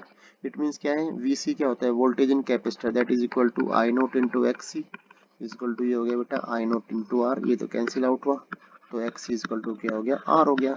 तो इस एक्स सी की जगह यहाँ पे पुट अप कर दो, इसमें जो हमारा इम्पीडेंस आ जाएगा जेड इजकल टू, वो क्या आ गया, R square plus R square, क्योंकि एक्स सी की जगह क्या आ गया बेटा, आर आ गया, this will be R square also. तो ये मेरे पास आ गया √2 into R, that is your impedance ना। फेजर डायग्राम मैंने बना ही दिया। ठीक है बच्चे, तो ये इसका प्रॉपर आंसर हो जाएगा। अगले क्वेश्चन पढ़ो, इसका और पार्ट देखो। और पार्ट में क्या बोल रहा है, the resistor R and an inductor L are connected in series. देखो ये सेम क्वेश्चन आ गया पीछे वाले की तरह ना, बस केवल यहाँ पे क्या कर दिया इसने, इंडक्टर जोड़ दिया ना। यहाँ एक आपका इंडक्टर है और एक आपका रेजिस्टर आपने जोड़ रखा है। ठीक है, ये आर रेजिस्टेंस है आपका, ये आपका इंडक्टर है एल ना। इसे आपने यहाँ पे एसी सोर्स से जोड़ दिया, पिछले वाले में हमने कैपेसिटर जोड़ रखा था, इस बार हमने आर जोड़ दिया है। Find the peak value of the voltage drop across R and L. देखो बेटा आर के अक्रॉस वोल्टेज कितना होगा, V is equal to I R होता है। सो जो वी आर है हमारा वो हो गया आई इंटू आर। आप आई निकाल लो यहाँ से, आई क्या होता है बेटा, आई होता है वोल्टेज अपॉन में अपोजिशन, और वोल्टेज क्या है, वी नोट यहाँ सप्लाई कर रहे हैं आप, डिवाइड में अपोजिशन क्या होगा इन दोनों के बीच में, तो बेटा अपोजिशन हो जाएगा हमारे पास R square plus X L का स्क्वायर, क्योंकि एक्स सी वाला पार्ट क्या हो जाएगा, हट जाएगा यहाँ से ना, ये आर है यहाँ पे। तो बेटा ये आ गया हमारे पास वोल्टेज इन दिस केस। ठीक है, यदि आपको ओमेगा की फॉर्म में लिखना है तो आप यहाँ से एक्स एल को चेंज करके ओमेगा भी लिख सकते हो। So V naught into R divide में आ जाएगा बच्चे R square plus omega L का स्क्वायर रूट। ठीक है, अब आया आगे किसके बीच में, इंडक्टर वाले केस में, तो वी एल क्या हो जाएगा, वी एल आपको पता है आई इंटू एक्सएल हो जाएगा। सो आई इंटू, वो तो पीक हमारा आई नोट है ही हमारा, तो वोल्टेज तो हमारा वी नोट अपॉन में, ये सेम आ गया पोजिशन एक्सएल का स्क्वायर रूट इंटू ऊपर यहाँ एक्सएल आ गया, एक्सएल की जगह डाल दो ओमेगा एल, तो बेटा ये बन गया omega L into V naught, divide में आ गया बच्चे स्क्वायर रूट के अंदर आर स्क्वायर प्लस एक्सएल का स्क्वायर। ये हमारे पास क्या हो गया बेटा, वोल्टेज इन इंडक्टर आ गया। आगे पूछा है phase difference between the applied voltage and current which of them is ahead ना, आपको बताना है कौन सा इनमें आगे है। तो देखो फटाफट से फेज डिफरेंस निकाल लो आप। तो आप जानते हैं कि जो इसका फेजर डायग्राम बनेगा वो कैसे बनेगा, देखो वोल्टेज का इस तरफ है, मान लो करंट आपका इस तरफ यहाँ पे है ना, और करंट क्या करता है, लैग करता है इसमें ना, इसका मतलब उसका वोल्टेज इंडक्टर का आगे है, तो इन दोनों का रिजल्टेंट यहाँ से आ जाएगा, ये आपका 5 मान लेते हैं इसको, ये आपका नेट आ गया v। ठीक है बेटा, तो यहाँ से आप देखो tan 5 निकाल लो फटाफट से, तो जो tan 5 निकलेगा आपको वो कितना आ जाएगा, वो आ गया हमारे पास वी एल अपॉन में वी आर आ गया। तो वी एल अपॉन में वी आर मतलब एक्स एल अपॉन में एक्स आर आ गया, एक्स एल अपॉन में आर आ गया पूरा ना। तो जो यहाँ से एक्सएल है, एक्सएल क्या होता है, ओमेगा इंटू एल अपॉन में आर। तो आप देखते हैं कि जो बेटा आपका tan inverse omega L upon में आर बन गया आपका, दैट इज 5 ना, ये आपका फेज डिफरेंस आ गया जो आपसे पूछा गया था ना। अब पूछ रहा है which of them is ahead ना। देखो आपका नॉर्मल सी बात है यार, इंडक्टर लगा हुआ है, तो इट मीन्स क्या है, इंडक्टर में क्या होता है, करंट जो है पीछे होता है, इसका मतलब करंट जो है पीछे है तो ईएमएफ क्या रहेगा, आगे रहेगा बस। तो इसका मतलब current lag behind the EMF, इसका आंसर हो जाएगा। ठीक है बच्चे, तो कौन आगे रहेगा, ईएमएफ आगे रहेगा। अगले क्वेश्चन पे आ जाओ, क्वेश्चन नंबर 29। ये क्या बोल रहा है, a beam of monochromatic radiation is incident on a photosensitive surface and answer the following question. ठीक है, पहला है, do the emitted photo electron have the same kinetic energy. ये बोल रहा है कि जो वहां से इलेक्ट्रॉन निकल रहे हैं, क्या उन सब की काइनेटिक एनर्जी सेम रहेगी? नहीं भाई, बिल्कुल सेम नहीं हो सकती, क्योंकि बेटा क्या होता है कि भाई जैसे all the electrons are bound with the different forces ना। देखो जैसे आपकी जो है ये मेटल सरफेस है आपका, यहाँ पे आपके इलेक्ट्रॉन टकरा रहे हैं, और दूसरी बात एक और है कि भाई हर इलेक्ट्रॉन जो है अपने अपने अलग अलग उसमें बटा हुआ है ना, अलग अलग टाइटली बॉन्ड से जुड़ा हुआ है। क्योंकि क्या होगा कि भाई देखो जो इलेक्ट्रॉन्स है, हर किसी के अपने जो उसके अंदर के इलेक्ट्रॉन्स है वो डिफरेंट डिफरेंट लेयर्स में है, तो यार उन्हें निकालने के लिए अलग अलग एनर्जी की जरूरत पड़ती है। तो ऐसा नहीं है कि सेम सारे के सारे वहां से बाहर निकलेंगे ना, सबकी एनर्जी क्या रहेगी बेटा, डिफरेंट रहेगी। तो आप क्या लिखोगे इसका answer, no all the electron are bound with the different forces in different layer, so there will be no kinetic energy. Yes, no, there will be no same kinetic energy of the electrons. ठीक है बच्चे, अगला question देखो, does the kinetic energy of the emitted electron depends on the intensity of incident radiation. ये भी गलत बात है, देखो इंटेंसिटी पे डिपेंड नहीं करता, क्योंकि वो किस पे डिपेंड करती है, केवल और केवल फ्रीक्वेंसी पे डिपेंड करती है। आपने इसकी आइंस्टीन की इक्वेशन पढ़ी होगी बेटा, काइनेटिक एनर्जी हमारे पास क्या होती है, ये होती है हमारे पास H mu minus H mu naught ना। ये तो आपका पूरा फिक्स ही है वर्क फंक्शन ना, केवल किस पे डिपेंड करती है, फ्रीक्वेंसी के ऊपर ना, और कैसे करती है, डायरेक्टली प्रोपोर्शनल रहती है, ध्यान रखना। तो इसका ग्राफ यदि कई बार आ जाए बनाने के लिए, तो ग्राफ कैसे बनता है बेटा, ग्राफ ऐसे बनता है, frequency versus kinetic energy graph कैसे बनता है, डायरेक्टली में ऐसे बन जाता है।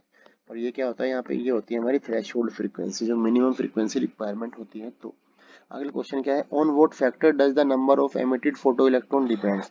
देखो बेटा, फोटो इलेक्ट्रॉन्स कितने ज्यादा निकलेंगे किस पे डिपेंड करता है, ये डिपेंड करता है इंटेंसिटी के ऊपर। क्योंकि आपने देखा होगा आपका जो एक्सपेरिमेंट था ये, एक सेकंड रुकना बच्चा, जो आपका इसका एक्सपेरिमेंट है ये, आपने एक्सपेरिमेंट को किया होगा, तो इसमें क्या होता है, जैसे जैसे आप जो है यहाँ पे, ये इस तरह का होता है आपका सर्किट ना, ये कांच की आपकी एक ट्यूब होती है पूरी। जब आप यहाँ से इधर से अलग अलग इंटेंसिटी के फोटोन्स डालते हैं, तो आप ऑब्जर्व करते हैं कि जितनी आप इंटेंसिटी बढ़ाते हैं बेटा, इंटेंसिटी बढ़ाने से नंबर ऑफ फोटोन्स बढ़ते हैं आपके, नंबर ऑफ फोटोन्स जो है पर सेकंड इंक्रीज हो गए। जैसे ही आपके नंबर ऑफ फोटोन बढ़ेंगे, तो वो जाके वहाँ पे क्या होगा, मेटल सरफेस पे टकराएंगे, तो वहाँ से जो है नंबर ऑफ फोटो इलेक्ट्रॉन्स बढ़ते हैं। ज्यादा इलेक्ट्रॉन्स निकलेंगे तो क्या करता है, ज्यादा करंट फ्लो करता है। ठीक है, तो जो फोटो इलेक्ट्रॉन्स है वो किस पे डिपेंड कर रहे हैं, इंटेंसिटी के ऊपर डिपेंड करता है। ठीक है बेटा, अगले क्वेश्चन पे आओ, और वाला पार्ट पे आ जाओ अपना, और वाला पार्ट फटाफट देख लेते हैं। लिखा है the graph shows the variation of photo electric current with the applied voltage V for the two different media and for two different intensity of the incident radiation ना। आपको जो है देखो यहाँ ग्राफ दिखा रखा है, मैं थोड़ा सा इसको हटा लेता हूँ, इरेज कर लेता हूँ, थोड़ा ग्राफ साफ कर लेते हैं। देखो बेटा, अब क्या बोल रहा है, ये ग्राफ आपको दिख गया यहाँ पे ना, ये ग्राफ बना रखा है इसने ना। अब आपको एक बात पता है, ग्राफ से आप ऑब्जर्व कर सकते हो, देखो बेटा यहाँ पे ना, देखो ये डिफरेंट इंटेंसिटी के ग्राफ होते हैं, इन दोनों की डिफरेंट इंटेंसिटी है। लेकिन आप ऑब्जर्व करते हैं कि देखो इस पॉइंट के लिए, इसके लिए तो जो है सेम फ्रीक्वेंसी इंटेंसिटी है यहाँ पे I1, जिसके लिए किसके लिए, एक 4 वाले के लिए और एक इसके लिए, ये जो 2 वाला है ना, 2 और 4 की इंटेंसिटी सेम है।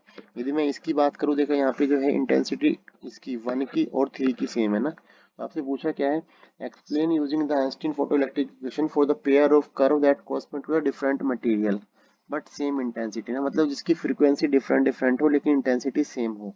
तो आपको पता है बेटा, आपने जो ग्राफ बना रखे होंगे, आपने पढ़ा हो तो जो यहाँ पे ग्राफ बनता है वो ग्राफ एक ऐसे बनता है ना। यदि आपकी इंटेंसिटी सेम है तो आपका ग्राफ ऐसे आ जाता है, यदि आपकी बेटा डिफरेंट इंटेंसिटी है तो ग्राफ आपका ऐसे आता है। यदि इंटेंसिटी डिफरेंट होती है तो स्टॉपिंग पोटेंशियल की वैल्यू एक ही होती है, यदि इंटेंसिटी सेम होती है तो बेटा स्टॉपिंग पोटेंशियल डिफरेंट डिफरेंट होते हैं, किसके लिए, अलग अलग फ्रीक्वेंसी के लिए ना।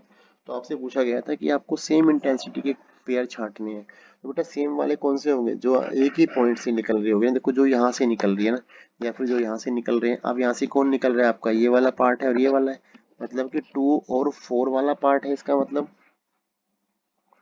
2 और 4 हो गया, और आपका 1 और 3 हो गया। इसका मतलब ये इसका आंसर हो जाएंगे 1 और 2 या 3 और 4 जो है। देखो दोबारा से देखो एक बार, आप ऑब्जर्व करें फिर से, मैं एक बार इसे इरेज करता हूँ दोबारा से, ठीक है बेटा, फिर समझना इस बात में। क्योंकि आप जो है डायग्राम से इजीली समझ सकते हैं। क्या चाहिए हमें, हमें चाहिए बेटा सेम इंटेंसिटी ना। तो बेटा ये ग्राफ जो है ये इंटेंसिटी सेम वाला है, मान लो इस पे I1 है और इनके लिए इंटेंसिटी क्या है, सेम है, ये आपकी I2 है। तो आप देख रहे हैं, देखो यहाँ से ना इस वाले से कौन कौन से ग्राफ है, देखो ये वाला आपका 1 नंबर है, ये आपका 2 नंबर है, ये आपका 3 नंबर है और ये आपका 4 नंबर है। देखो बेटा इस वाले से कौन से निकल रहे हैं, यहाँ से आपका ये ग्राफ जा रहा है इधर, ये 2 नंबर है और ये आपका जा रहा है बेटा कितना, ये आपका 3 नंबर, नहीं ये आपका 3 है और ये 4 है। देखो इस वाली इंटेंसिटी में बेटा 3 और 4 है आपका, इसका मतलब सेम इंटेंसिटी 3 और 4 की है और यहाँ से 1 और 2 निकल रहे हैं, इसका मतलब इसके लिए 1 और 2 है। इसका आंसर क्या होगा, 1 और 2 और 3 और 4।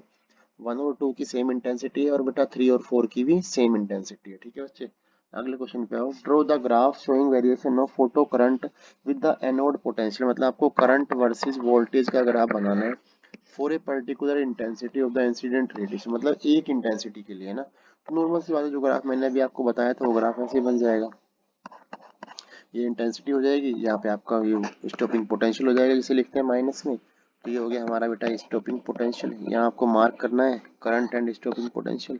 तो ये आ गया हमारे पास स्टॉपिंग पोटेंशियल और ये हमारा करंट हो गया। ये एक्सिस आपकी क्या है, फोटो इलेक्ट्रिक करंट है। ठीक है बच्चे, ये आ गया आपका फोटो इलेक्ट्रिक करंट और यहाँ पे क्या है आपका बेटा, ये आपका पोटेंशियल होता है, ये वोल्टेज ना। ये आपका ग्राफ बन गया। ठीक है, अगले क्वेश्चन पे आओ फटाफट से।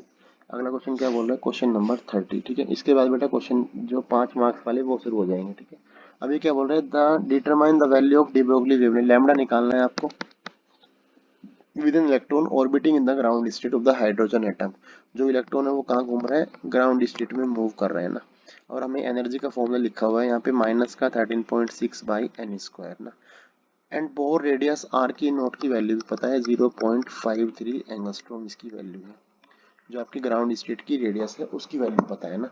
आपको बोला है how will the de Broglie wavelength change when it is in the first excited, पहले आप यहाँ की वेवलेंथ निकाल लीजिए ना। आपको पता है बेटा जो वेवलेंथ है, एनर्जी आपको गिवन है। यदि ग्राउंड स्टेट की बात कर रहा है तो इसका मतलब ग्राउंड के लिए बेटा एन की वैल्यू क्या हो जाएगी, 1 हो जाएगी। ठीक है, ग्राउंड के लिए एन की वैल्यू 1 होती है, एन इज इक्वल टू 1। तो एनर्जी कितनी होगी हमारे पास, माइनस का 13.6 हो गई, माइनस का 13.6 इलेक्ट्रॉन वोल्ट। इसे आप कन्वर्ट कर लो जूल में, तो 13.6 इंटू जूल हो जाएगा 1.6 10 की पावर माइनस का 19, ये जूल हो गया हमारे पास में। ठीक है, इसे आप सिंपली मल्टीप्लाई करेंगे तो बेटा ये वैल्यू आती है 2.18 into 10 to the power minus का 18 जूल। ये हमारे पास एनर्जी आ गई है। ठीक है, तो यदि आपके पास ये एनर्जी आई है तो यदि मैं काइनेटिक एनर्जी की बात करता हूँ, आपने पढ़ा होगा बेटा जो काइनेटिक एनर्जी होती है वो माइनस ऑफ टोटल एनर्जी होती है। तो माइनस माइनस ये प्लस बन जाएगा, तो हमारे पास जो काइनेटिक एनर्जी है वो कितनी आ गई, 2.18 इन 10 की पावर माइनस का 18 जूल। तो ये हमारे पास काइनेटिक एनर्जी आ गई। यहाँ से आप लैम्डा निकाल लीजिए बस सीधा। तो आपने पढ़ रखा है कि लैम्डा इक्वल टू क्या होता है बेटा, एच अपॉन पी होता है। यदि मैं पी को कन्वर्ट करूँ काइनेटिक एनर्जी की फॉर्म में तो ये बनेगा 2m रूट के ही होता है। के ई की वैल्यू यहाँ पुटअप कर दो, जैसे ही आप यहाँ के ई पुटअप करेंगे तो आपका लैम्डा निकल जाएगा आसानी से। एच की वैल्यू पुटअप करो 6.63 इंटू 10 की पावर माइनस का 34 डिवाइड बाई रूट के अंदर बेटा क्या आ जाएगा 2 into mass of electron. Electron का मास कितना है 9.1 इंटू 10 की पावर माइनस का 31 इंटू के की वैल्यू निकाल चुके हैं हम ऑलरेडी 2.18 इंटू 10 की पावर माइनस का 18। इसे आप सिंप्लीफाई करो तो बेटा जो लैम्डा यहाँ पे आएगा वो आएगा आई थिंक 0.33 न्यू नैनोमीटर। ये आपकी लैम्डा आ गया ना।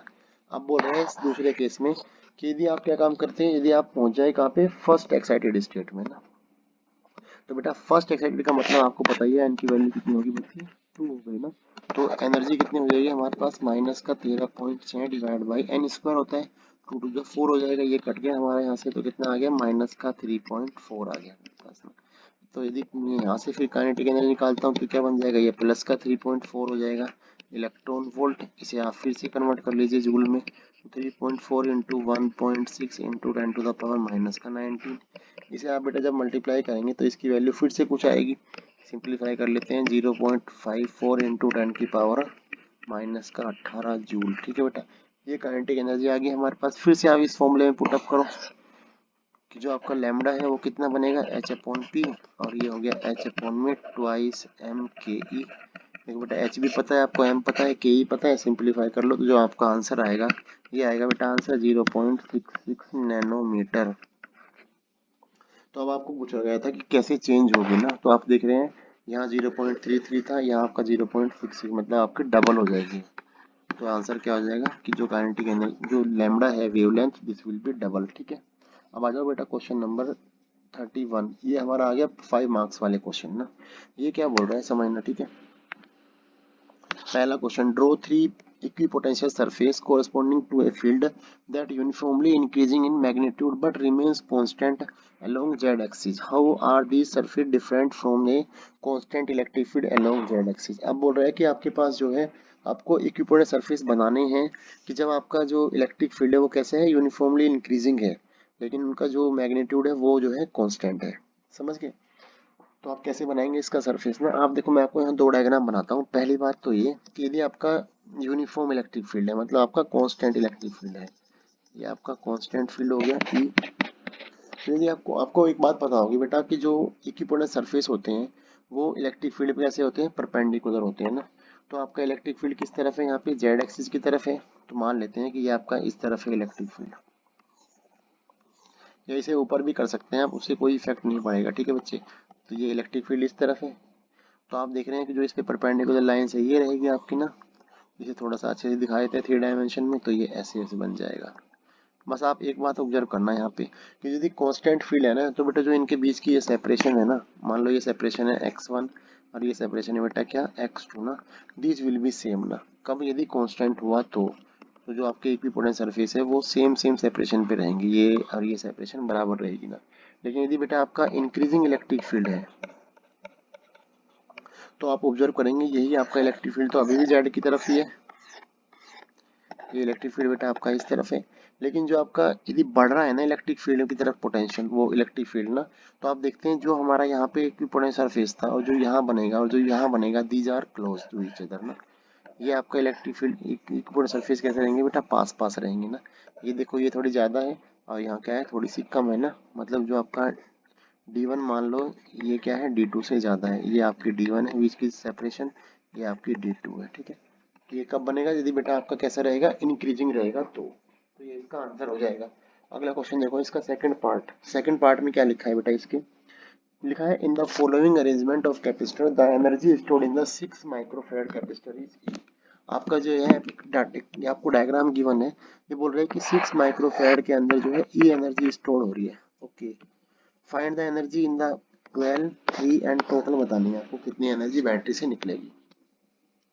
देखो पहला पार्ट देखो, आपको बताना है 12 वाले के अंदर ना। आप एक बात देख रहे होंगे बेटा, देखो जो 6 वाला है और 12 वाला है कैसे हैं, वो दोनों पैरेलल में है ना।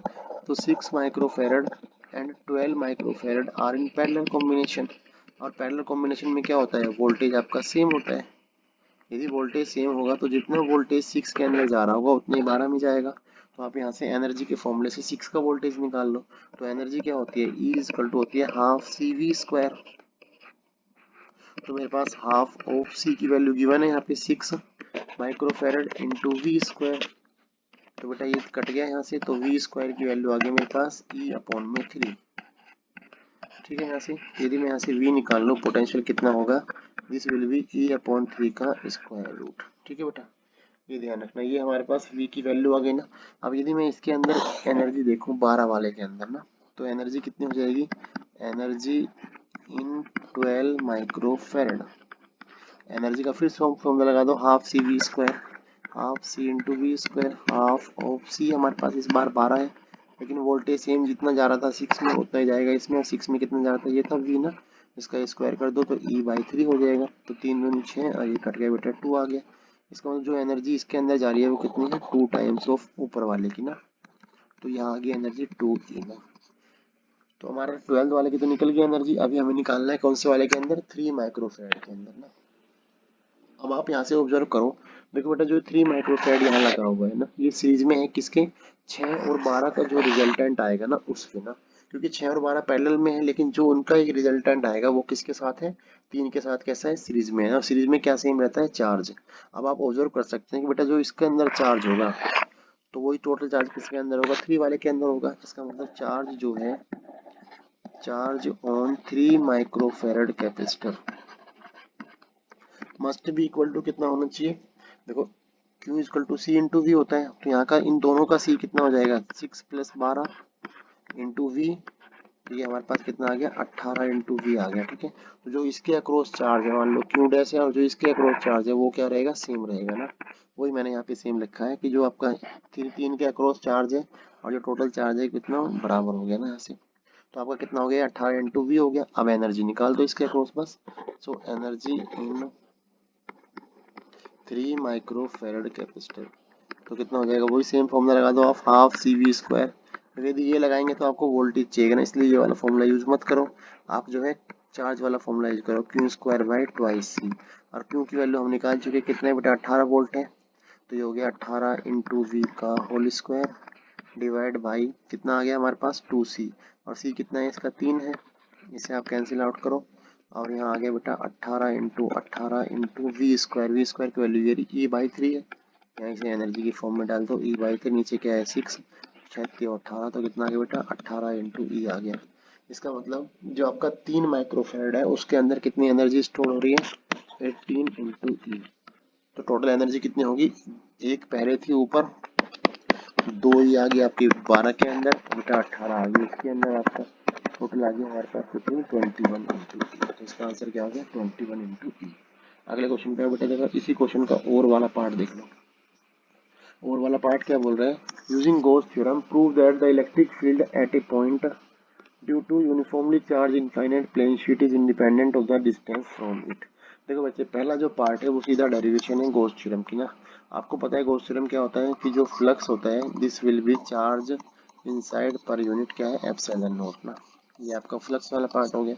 सॉरी जो गॉस थ्योरम होती है ना, इसी से आपको प्रूव करना है कि ये आपके पास इनफाइनाइटली शीट है, ये आपके पास एक शीट है, इसको मैं डेरिवेशन को नहीं कर रहा हूँ क्योंकि मैंने बेटा डेरिवेशन की डाल रखी वीडियो अलग से ना, यदि आप वो वीडियो देख लेते हैं डेरिवेशन वाले जिसमें 1 2 3 4 वाले डेरिवेशन है चैप्टर के ना, तो वहां से वो सारी डेरिवेशन आपकी कवर हो जाएगी जो आपकी पहली बुक के अंदर है 1 2 3 और 4 चैप्टर के अंदर। ठीक है, तो ये वैसे ही बेसिक डेरिवेशन है, इसे मैं यहाँ पे करके नहीं दिखा रहा, ये आप हर बच्चे को आती होगी। ठीक है, तो ये बेटा क्या बोल रहा है कि आपके पास शीट है एक, मान लो पॉजिटिव है ये ना आपकी, इस पे जो इलेक्ट्रिक फील्ड है आपको इसकी वजह से एक पॉइंट P है जो कि R सेपरेशन पे है, इस पे चार्ज क्यों फैला हुआ है, तो इसकी वजह से यहाँ आपको फील्ड बताना है कि जो इलेक्ट्रिक फील्ड है वो इंडिपेंडेंट होता है इस R के ऊपर, क्योंकि यहाँ बेटा जो इसकी वैल्यू आती है वो आती है सिग्मा अपॉन 2 एप्सिलॉन नॉट, तो इसे आप इजीली प्रूव कर सकते हैं, ये आपका बेटा होमवर्क है। ठीक है, सेकंड पार्ट देखो, सेकंड पार्ट में आपको सिंप्लीफाई करके दिखा देता हूँ। सेकंड पार्ट में क्या बोल रहे हैं, आपके पास जो है एक यहाँ पे ये सिलेंडर गिवन है जिसकी लेंथ कितनी है वो ए है,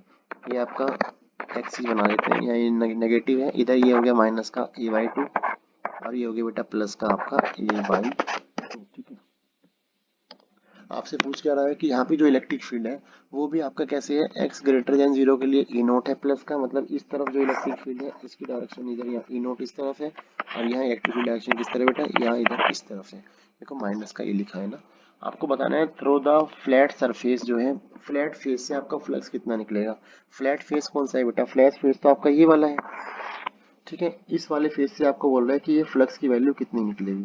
देखो बेटा फ्लैट फेस का मतलब हो गया कि ये वाला फेस और यहाँ इलेक्ट्रिक फील्ड के यहाँ एरिया वेक्टर कहाँ आएगा ऊपर की तरफ, यहाँ एरिया ऊपर होगा तो यहाँ पे एंगल कितना बन गया 90 डिग्री, एंगल 90 बनते ही क्या हो जाएगा आपका यहाँ पे, तो सॉरी ये तो कर्व सरफेस है ना, ये फ्लैट थोड़ी ना होगा बेटा, कर्व है तो सिलेंडर है ना, तो ये तो कर्व सरफेस है, तो ये सेकंड पार्ट वाला आंसर हो जाएगा हमारा जो हम कर रहे हैं अभी, ये नीचे आ जाएगा एंगल 90 डिग्री बन गया। तो यदि मैं कर्व सरफेस से पूछूं बी वाला पार्ट देखो, जो आपका फ्लक्स होता है बेटा ई इंटू डी ए, ये आपका एरिया होता है, तो ये हो जाएगा बेटा E D A cos theta, और थीटा कितना है यहाँ पे 90 डिग्री, तो कोस 90 जीरो होता है, इसका मतलब फ्लक्स कितना हो जाएगा जीरो। इसका मतलब आपका जो कर्व सरफेस है ये वाला, इससे कोई फ्लक्स लीकेज आउट नहीं होगा। बात आती है फ्लैट की, फ्लैट का मतलब है ये वाले फेस से और आपके ये वाले फेस से ना। ठीक है, देखो यदि इस फेस की बात करें तो यहाँ एरिया वेक्टर इस तरफ ही है, इलेक्ट्रिक फील्ड बेटा इस तरफ है, तो जो यहाँ से फ्लक्स निकला मान लो से φ1 है, उसकी वैल्यू क्या हो जाएगी, फाई होता है ई इंटू डी ए, और कोस जीरो क्या हो जाएगा 1 हो जाएगा, तो ई की वैल्यू तो हमारे पास ई ही गिवन है आपका, और डी ए कितना है, एरिया इसका कितना है आपको रेडियस गिवन है आर है, इसका एरिया कितना हो जाएगा पाई इंटू आर स्क्वायर। तो बेटा जो आपका फ्लक्स आ गया हमारे पास, वो आ गया E into pi R square. Same way में इधर का देख लो, इधर का भी आपका सेम आ जाएगा, क्योंकि आपका ये एक्स को मैटर नहीं कर रहा, क्योंकि एक्स यहाँ इलेक्ट्रिक फील्ड में गिवन ही नहीं है आपको, ठीक है। तो यहाँ पे जो आपका फ्लक्स आ जाएगा फाई 2, उसकी वैल्यू भी सेम आ जाएगी, यही E into pi R square. तो कर जो फ्लैट सरफेस का आपको दोनों का क्या आ गया, E into pi R square ना। टोटल निकालना हो आपको, टोटल फ्लक्स क्या हो जाएगा, दोनों को ऐड कर दो, फाई 1 प्लस फाई 2, तो बेटा ये बन गया हमारे पास 2 into E pi R square. ये आपका टोटल फ्लक्स आ गया, ठीक है। आगे पूछा है what is the net outward flux through the, तो हम निकाल चुके हैं, टोटल फ्लक्स ये रहा अपना। एंड नेट चार्ज बताना है, चार्ज के लिए गॉस थ्योरम लगा दो। तो ये क्या बोलता है बेटा, फ्लक्स होता है हमारे पास Q inside divide by epsilon naught. यदि मैं यहाँ से क्यू निकाल लूँ तो बेटा क्यू बन जाएगा फाई इंटू एप्सिलॉन नॉट। और फाई की वैल्यू क्या है, फाई की वैल्यू आपके पास है 2 into E pi R square into epsilon naught. ये आपका आंसर हो गया, ठीक है बेटा। तो इसे हम थोड़ा अच्छे लिख लेते हैं, ये बन जाएगा 2 epsilon naught E pi R square. ये आपका एग्जैक्टली क्या हो गया, चार्ज की वैल्यू हो गई है, ठीक है। अगले क्वेश्चन पे आते हैं, क्वेश्चन नंबर 32। देखो बेटा ये क्वेश्चन क्या बोल रहे हैं, इस क्वेश्चन में लिखा है डिफाइन द टर्म मोबिलिटी। तो बेटा देखो मोबिलिटी को हम म्यू से डिनोट करते हैं, ये होता है जो भी आपकी ड्रिफ्ट स्पीड है with respect to electric field कितनी होती है। तो आप क्या लिखेंगे, ratio of drift speed with respect to electric field, that is called mobility. हो जाएगा इतना।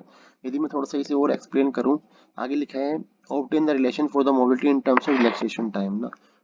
तो आपको म्यू का रिलेशन बताना है किसके साथ, रिलैक्सेशन टाइम के साथ ना। तो वीडी की वैल्यू यहाँ पुट अप कर दो, वीडी क्या होता है ई टाउ बाई एम होता है, और नीचे ई है, ये तो कट गया यहाँ से। तो बेटा म्यू इक्वल टू आ गया ई टाउ बाई एम, ये हमारा रिलेशन हो गया इसके साथ में ना, ये है टाउ और ये है म्यू। यहाँ से पता है बेटा एक बार कई बार यहाँ पे एक क्वेश्चन बन जाता है 1 मार्क वाला, 2018 2019 में क्वेश्चन पूछा गया था इससे, कि यदि आप जो है इलेक्ट्रिक फील्ड को डबल कर देते हैं तो मोबिलिटी पे क्या फर्क पड़ेगा। तो मैक्सिमम बच्चे जो है इसका आंसर क्या लगा देते हैं, इसी फॉर्मूले से लगा देते हैं कि यार इलेक्ट्रिक फील्ड डबल कर दिया तो मोबिलिटी क्या हो जाएगी, हाफ हो जाएगी। लेकिन ऐसा नहीं है, जैसे आप इलेक्ट्रिक फील्ड डबल करेंगे बेटा तो वीडी के अंदर भी तो इलेक्ट्रिक फील्ड है। तो आप ऑब्जर्व करते हैं कि आप फाइनली फॉर्मूला ये वाला देखो, इसमें ना तो इलेक्ट्रिक फील्ड आ रहा है ना इसमें पोटेंशियल आ रहा है। तो आप इलेक्ट्रिक फील्ड को बढ़ाएं चाहे आप इलेक्ट्रिक पोटेंशियल को बढ़ाएं, उसकी वजह से जो है जो मोबिलिटी है वो क्या रहेगी, इंडिपेंडेंट रहेगी, वो आपकी कांस्टेंट रहेगी, उस पर चेंज नहीं आएगा, ठीक है। सेकंड पार्ट देखो इसका क्या बोल रहा है, a variable resistor R is connect across a cell. आपके पास एक रेजिस्टेंस है ये, और ये वेरिएबल है तो आप ऐसे बना देंगे इसको, ठीक है। Across a cell of EMF E and internal resistance R, यहाँ पे एक सेल के साथ जुड़ा हुआ है, ये आपका इंटरनल रेजिस्टेंस आर हो गया, और यहाँ एक सेल है ये ना, ये ऐसे जोड़ रखा है ना। तो क्या करना है इसका, अब आगे पढ़ो, ड्रॉ द सर्किट डायग्राम, ये बन गया हमारे पास। आगे लिखा है plot a graph showing variation of potential drop across R as a function of R. आपको जो है ग्राफ बनाना है वोल्टेज वर्सेस आर का, वी वर्सेस आर का ग्राफ बनाना है। तो आपको पता होगा बेटा जो इक्वेशन होती है हमारे पास नॉर्मली, यदि हम बात करें सेल वाले केस में, V equal to I R है, ये नॉर्मल फॉर्मूला है। तो यहाँ से यदि मैं आई निकाल लूँ तो आई कितना हो जाएगा, वोल्टेज अपॉन में अपो जो आपका आर है, आर कितना है, R plus R into R हो गया। थोड़ा सा सिंप्लीफाई कर लो इसको, ऐसे लिख सकते हैं इसको, R plus R divide by R आ गया। ये बन गया बेटा ई अपॉन में 1 प्लस आर अपॉन आर। तो यदि मैं यहाँ से इक्वेशन बनाऊँ इसका, तो v equal to E upon 1 plus R upon R, मेरे पास ये इक्वेशन आ गई। यहाँ से मैं तीन पॉइंट निकाल लेता हूँ। मान लो मैंने आपसे बोला कि जो कैपिटल आर है उसकी वैल्यू 0 हो जाए, तो बेटा कैपिटल आर 0 होते क्या बनेगा, आर अपॉन 0, यहाँ पे कितना बनेगा देखो, v इक्वल टू बेटा मेरे पास आ गया ई अपॉन में 1 plus R upon 0। R upon 0 something by 0 क्या होता है, इन्फिनिटी। तो 1 प्लस इन्फिनिटी कितना हो गया, इन्फिनिटी। सो ई अपॉन इन्फिनिटी क्या आ गया बेटा, 0। इसका मतलब आर 0 तो आपका वी भी कितना आ गया, 0, पहला पॉइंट। दूसरा पॉइंट, यदि आप आर को इन्फिनिटी कर देते हैं, आर इन्फिनिटी करते बेटा वी क्या बन जाएगा, E upon R plus R upon infinity, और समथिंग बाय इन्फिनिटी क्या होता है, 0, तो ये आ गया हमारा ई के बराबर ना, ठीक है। तीसरा पॉइंट, यदि आप आर को स्मॉल आर के बराबर कर देते हैं, तो आर स्मॉल आर बराबर हो गया, तो बेटा वी हमारा किसके बराबर हो गया, ई अपॉन 2, ये आ गया हमारे पास ना। इन तीनों पॉइंट से आप जो है ग्राफ बना दो फटाफट से, और ये ग्राफ जो है इस बार नीट के पेपर में भी आया था, ध्यान रखना बेटा, ठीक है। तो हमारे पास क्या देख रहे हैं आप, ये आपका कैपिटल आर है, ये आपका वी है। यदि आपका v की वैल्यू 0 है तो आप देखते हैं r भी 0 है, तो ये वाला पॉइंट हो गया। जैसे ही आप r को इन्फिनिटी कर देते हैं तो v कितना हो जाता है बेटा, ये इसका पीक वैल्यू ई बन जाता है। ग्राफ आपका कैसे आता है, ऐसे आता है इंक्रीजिंग ऑर्डर में ना। यहाँ एक पॉइंट ले लेते हैं जहाँ पे आर इक्वल टू आर है और ये कितना है, ये ई बाई 2 है। तो ये इसका ग्राफ हो गया। ठीक है बच्चा, वी और आर के बीच का ग्राफ है ये वाला ना। आगे पूछा है at what value of R current in the circuit will be maximum. तो बेटा देखो आपको पता है कि सर्किट में जो करंट है वो मैक्सिमम कब होगा, जब आप आर को कैपिटल आर को जीरो कर देंगे। क्योंकि यार जब आपका अपोजिशन ही जीरो हो जाएगा तो करंट मैक्सिमम हो जाएगा ऑटोमेटिकली। क्योंकि करंट क्या होता है, करंट होता है बेटा वी अपॉन में आर। अब वोल्टेज अपन में जीरो क्या हो जाएगा, इन्फिनिटी। तो करंट मैक्स कब बनेगा, जब आपका आउटर रेजिस्टेंस कितना हो जाएगा, जीरो हो जाएगा। अगला पार्ट देखो इसको, इसके बेटा और में क्या क्वेश्चन गिवन है, और में लिखा है using the concept of free electron in the conductor drive the expression for the conductivity of a wire in terms of number density and relaxation time ना। आपको जो है फ्री इलेक्ट्रॉन का कंसेप्ट यूज करके आपको प्रूफ करना है क्या, कंडक्टिविटी, मतलब कि सिग्मा आपको निकालना है in terms of number density N और टो की फॉर्म में ना। देखो ये आसान सा क्वेश्चन है बहुत ना, और ये कई बार ऐसा क्वेश्चन आता भी है, ध्यान रखना बेटा। ठीक है, आपको एक बात पता होगी कि जो हमारा ड्रिफ्ट स्पीड होती है वो हमारी होती है बेटा ई टाउ बाई एम। यदि में हम यहाँ पे एक करंट का रिलेशन होता है हमारे पास I is equal to N E A. यदि मैं इस रिलेशन को यूज करूँ, वी डी की वैल्यू यहाँ पुट अप कर दो, माइनस साइन से केवल डायरेक्शन दिखाता है। तो बेटा हमारे पास क्या हो जाएगा, N E A, V D की वैल्यू डाल दी आपने ई टाउ बाई एम। तो मेरे पास जो करंट की वैल्यू आ गई वो आ गई बेटा मेरे पास एन ई स्क्वायर ए ई टाउ अपॉन में एम। ये आ गया। इसे थोड़ा सा और अच्छे से सिंप्लीफाई कर लेते हैं। इसे मैं जो हूँ वी अपॉन आर की फॉर्म में लिख सकता हूँ, या सीधा मैं यहाँ से करंट डेंसिटी से भी इसे कंपेयर कर सकता हूँ। क्योंकि आपको पता है बेटा करंट डेंसिटी क्या होता है, ये होता है आई अपॉन में ए होता है, करंट पर यूनिट एरिया। तो यदि मैं यहाँ से आई निकाल लूँ तो आई क्या बनेगा मेरे पास, जे इंटू ए हो जाएगा। इसे देखो इस फॉर्म में लिख लेते हैं, इसे मैं ऐसे लिख लूँ N E square E tau upon में एम, और यहाँ ब्रैकेट में क्या आ गया, ए आ गया। इसका मतलब बेटा जो ये वाला पार्ट है इससे कंपेयर करो इसको, I is equal to J into A. So J हमारे पास निकलेगा, करंट डेंसिटी कितना आ गया, N E square E tau upon में एम। ये हमारे पास करंट डेंसिटी आ गया। अब हमें करना क्या था, हमें तो आपको जो है कनेक्टिविटी की फॉर्म में चाहिए, और ये क्या होता है आपका, ये कनेक्टिविटी तो होता है, क्योंकि आपको पता है रेजिस्टिविटी क्या होता है हमारे पास बेटा, ये होता है M upon N E square tau. और ये पूरा क्या है, इसका उल्टा है। इसका मतलब जो रेजिस्टिविटी होती है वो क्या होती है, कनेक्टिविटी की उल्टी होती है। तो रो होता है आपका, सिग्मा होता है बेटा 1/रो। तो यहाँ पे क्या आ गया, सिग्मा आ गया, सिग्मा इंटू ई आ गया बस। तो जी हमारे पास क्या आ गया, सिग्मा इंटू ई। ये आपका आंसर आ गया। ठीक है बेटा, अगला पार्ट देखो, अगले पार्ट में क्या पूछा गया है, hence obtain the relation between current density and applied. ये तो निकल गया हमारा ने। ठीक है, सेकंड पार्ट पूछा बेटा using Kirchhoff's law to determine the value of the current I1 in the electric circuit ना। आपको यहाँ I1 की वैल्यू बतानी है। तो देखो I1 हो चाहे I2 हो, आप जो है किरचॉफ्स लॉ को यूज करके किसी भी ब्रांच में जो है करंट की वैल्यू निकाल सकते हैं। पहली बात तो आप एक बात देखो, जैसे जैसे हम इस सी जंक्शन की बात करते हैं, तो आप ऑब्जर्व कर रहे हो यहाँ से I3 जा रहा है अंदर ना, उधर I2, इधर I1 चला गया, इधर बेटा I2 चला गया। इसका मतलब पहली बात तो ये कि जो I3 है वो I1 प्लस I2 हो गया। पहले इक्वेशन तो ये आ गया हमारी ना। और यदि मैं किरचॉफ रूल लगाता हूँ ऊपर वाले या नीचे वाले किसी भी रूप में आप लगा लीजिए ना, मान लो मैं नीचे वाले या फिर ऊपर वाले लूप में लगाता हूँ, सपोज कर मैंने लगाया इस लूप के अंदर ना, आप लगाओ किरचॉफ रूल ना। कहाँ से लगाएंगे, किरचॉफ रूल लगा लेते हैं। कौन सा लूप है बेटा हमारे पास, ई सी डी एफ ई और वापस सी। ठीक है, ये वाला लूप है हमारा। ऐसे जैसे मैंने घुमाया ना ये इस तरफ से, सी से आप डी पे जा रहे हैं तो आपका क्या हो जाएगा, करंट इन अपोजिट डायरेक्शन में। तो बेटा ये बन जाएगा माइनस का 40 इंटू I3।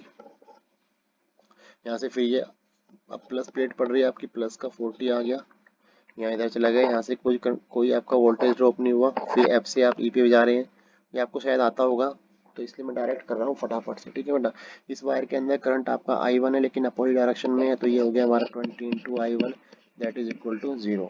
अब यहाँ पे आप I3 की वैल्यू पुटअप कर दो, तो ये बन गया बेटा माइनस का 40 I1 प्लस I2 प्लस का 40 माइनस का 20 I1 इज इक्वल टू 0।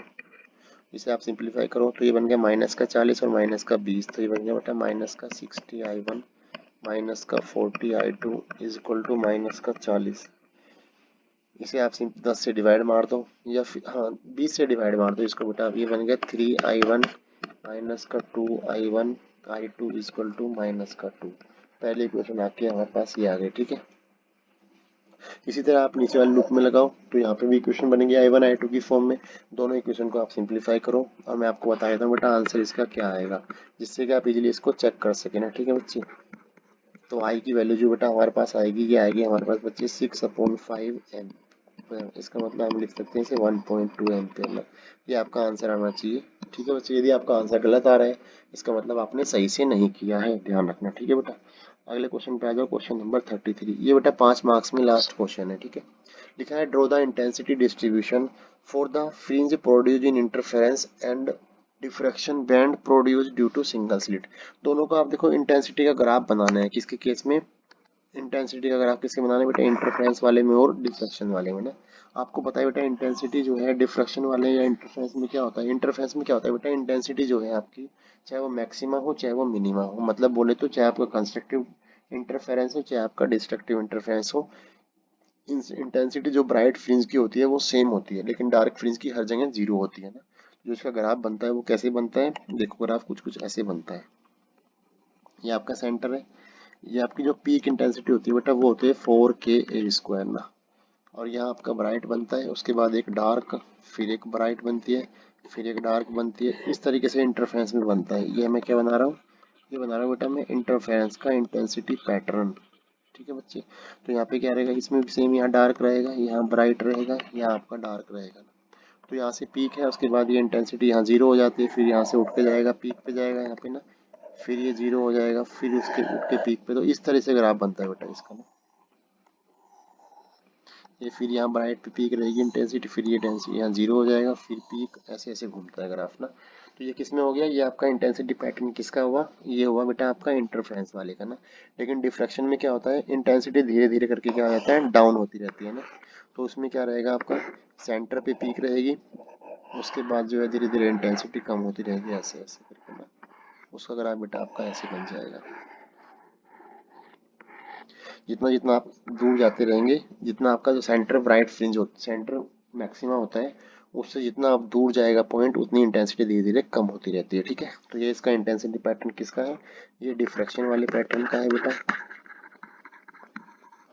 यहाँ आपकी इंटेंसिटी होगी आई, ये आपकी होगी सेपरेशन में, ठीक है।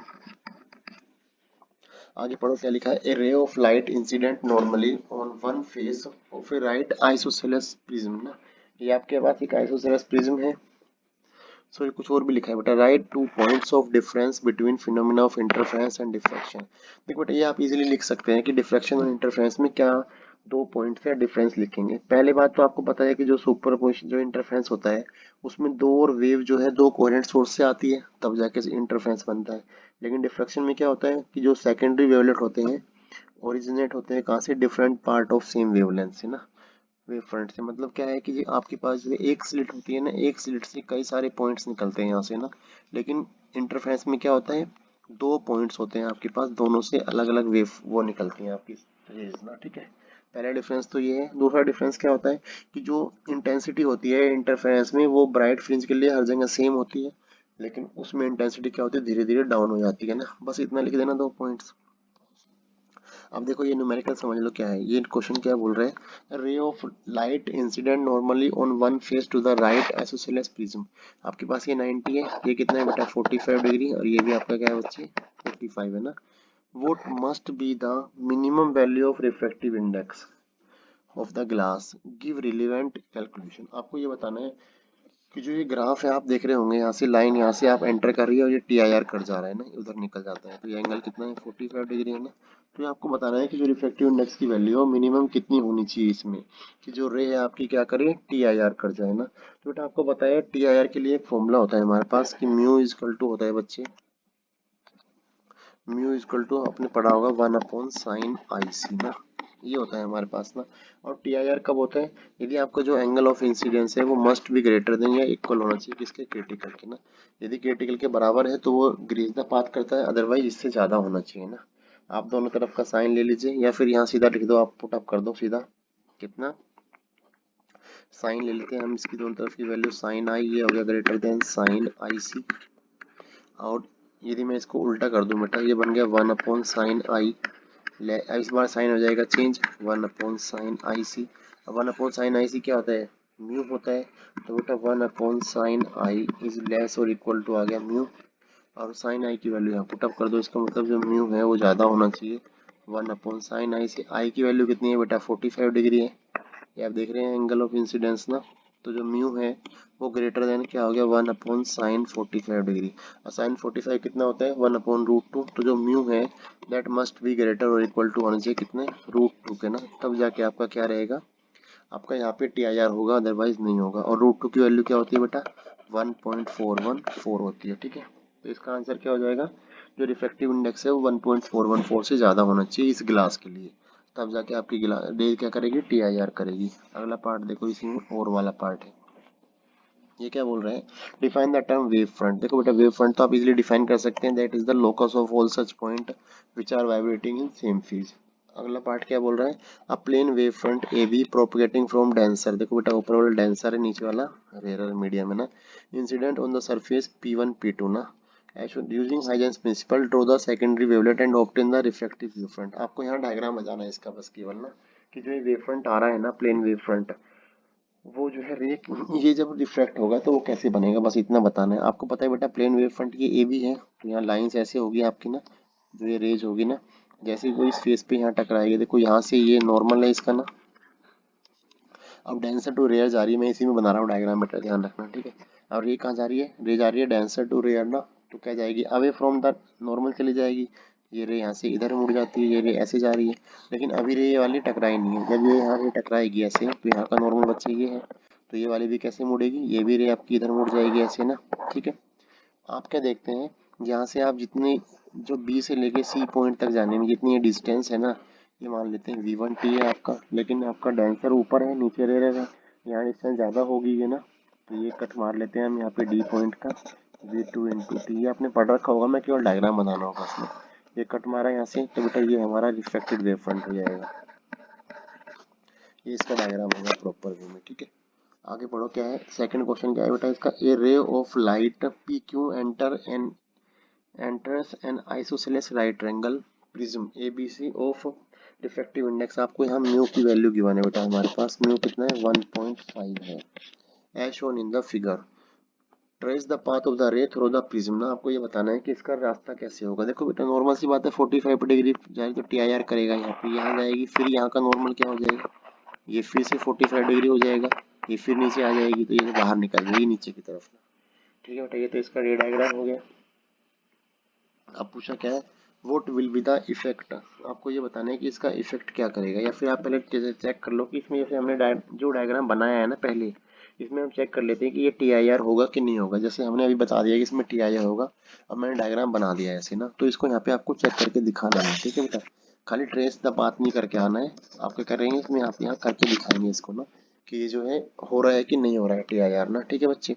आप देखो फटाफट से, आपको पता है एंगल ऑफ इंसिडेंस तो 45 है, आई इक्वल टू क्या हो गया 45 डिग्री हो गया ना। और आपको यहाँ रिफ्लेक्टिव इंडेक्स भी पता था, इसका कितना था 1.5, इसे मैं लिख सकता हूँ 3/2 ना। यदि मैं रिफ्लेक्टिव इंडेक्स वाला बेटा फॉर्मूला लगाता हूँ, mu equal to 1 upon sine I C होता है, तो यदि मैं यहाँ से साइन आई सी निकाल लेता हूँ, this will be 1 upon mu. तो sine I C equal to क्या है 1 अपॉन म्यू है, तो यहाँ से आप आई सी निकाल लेंगे, क्योंकि आपको क्रिटिकल एंगल चाहिए ना। आप यहाँ पे 1 अपॉन म्यू की वैल्यू पुट करेंगे, ये ऊपर चला गया, ये हो गया बेटा 2/3। तो साइन ऑफ आई सी की वैल्यू आ गई बच्चे हमारे पास 2/3, ठीक है। इस वैल्यू को आप सिंप्लीफाई करो बेटा, ये बनेगा 0.67 ना। यदि मैं यहाँ यहीं पे देखूँ साइन आई कितना होगा बेटा, साइन आई क्या होता है हमारा साइन 45 है, साइन 45 कितना होता है 1/√2। जब आप इस वैल्यू को कैलकुलेट करेंगे, आप देखेंगे कि जो ये वैल्यू आती है ना आई वाली, that is more than I C आ रही है ना, इसका मतलब आपका क्या हो रहा है टी आई आर होगा ना, ये आपको शो करना था यहाँ पे ना, ठीक है। आपको ये कैलकुलेशन करनी है जो मैंने बताई है अभी ना। सेकंड पार्ट में क्या बोल रहा है बेटा, what will be the effect on the path of the रे if the refractive index of the prism is 1.4। इस बार आपने क्या काम कर दिया, इसका रिफ्रैक्टिव का जो रिफ्रैक्टिव इंडेक्स का जो वैल्यू है ग्लास प्रिज्म की, जो कितनी है 1.4 है।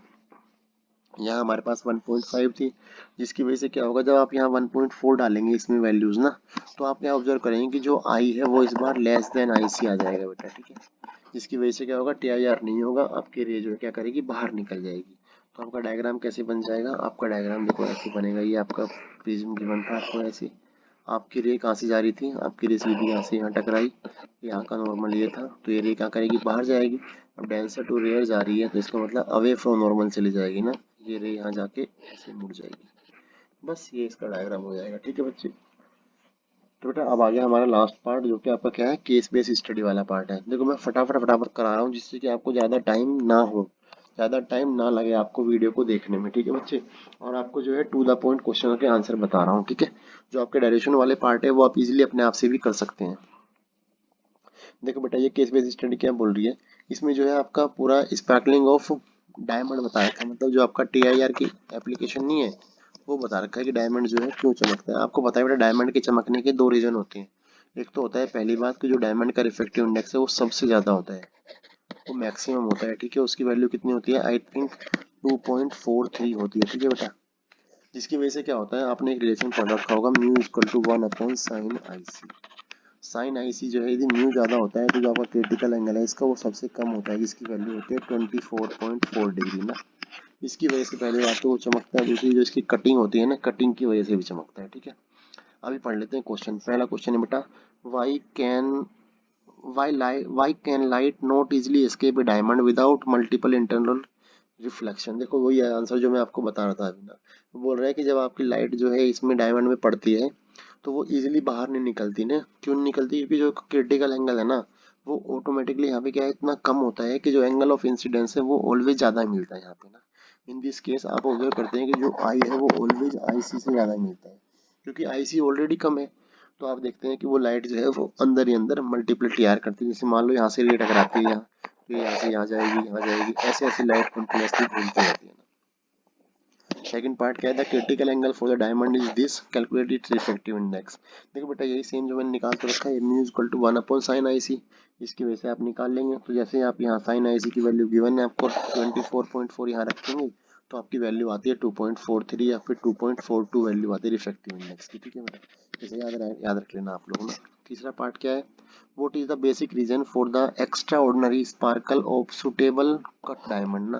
ये बोल रहे हैं कि बेसिक रीजन क्या है, केवल कि आप जो इसे कट करते हैं तो केवल क्या होता है कि हम TIR अचीव कर सके आसानी से ना, जिससे कि आप हल्की सी लाइट डालें और इजीली जो है वो डायमंड जो है क्या करे, स्पार्क कर जाए ना। इसलिए हम क्या करते हैं TIR लेने के लिए ना, ड्यू टू TIR की वजह से होता है हमारा ये ना, ड्यू टू TIR एक्चुअली ना। और में क्या लिखा है, the following diagram shows same diamond cut into two different shape ना। ओके।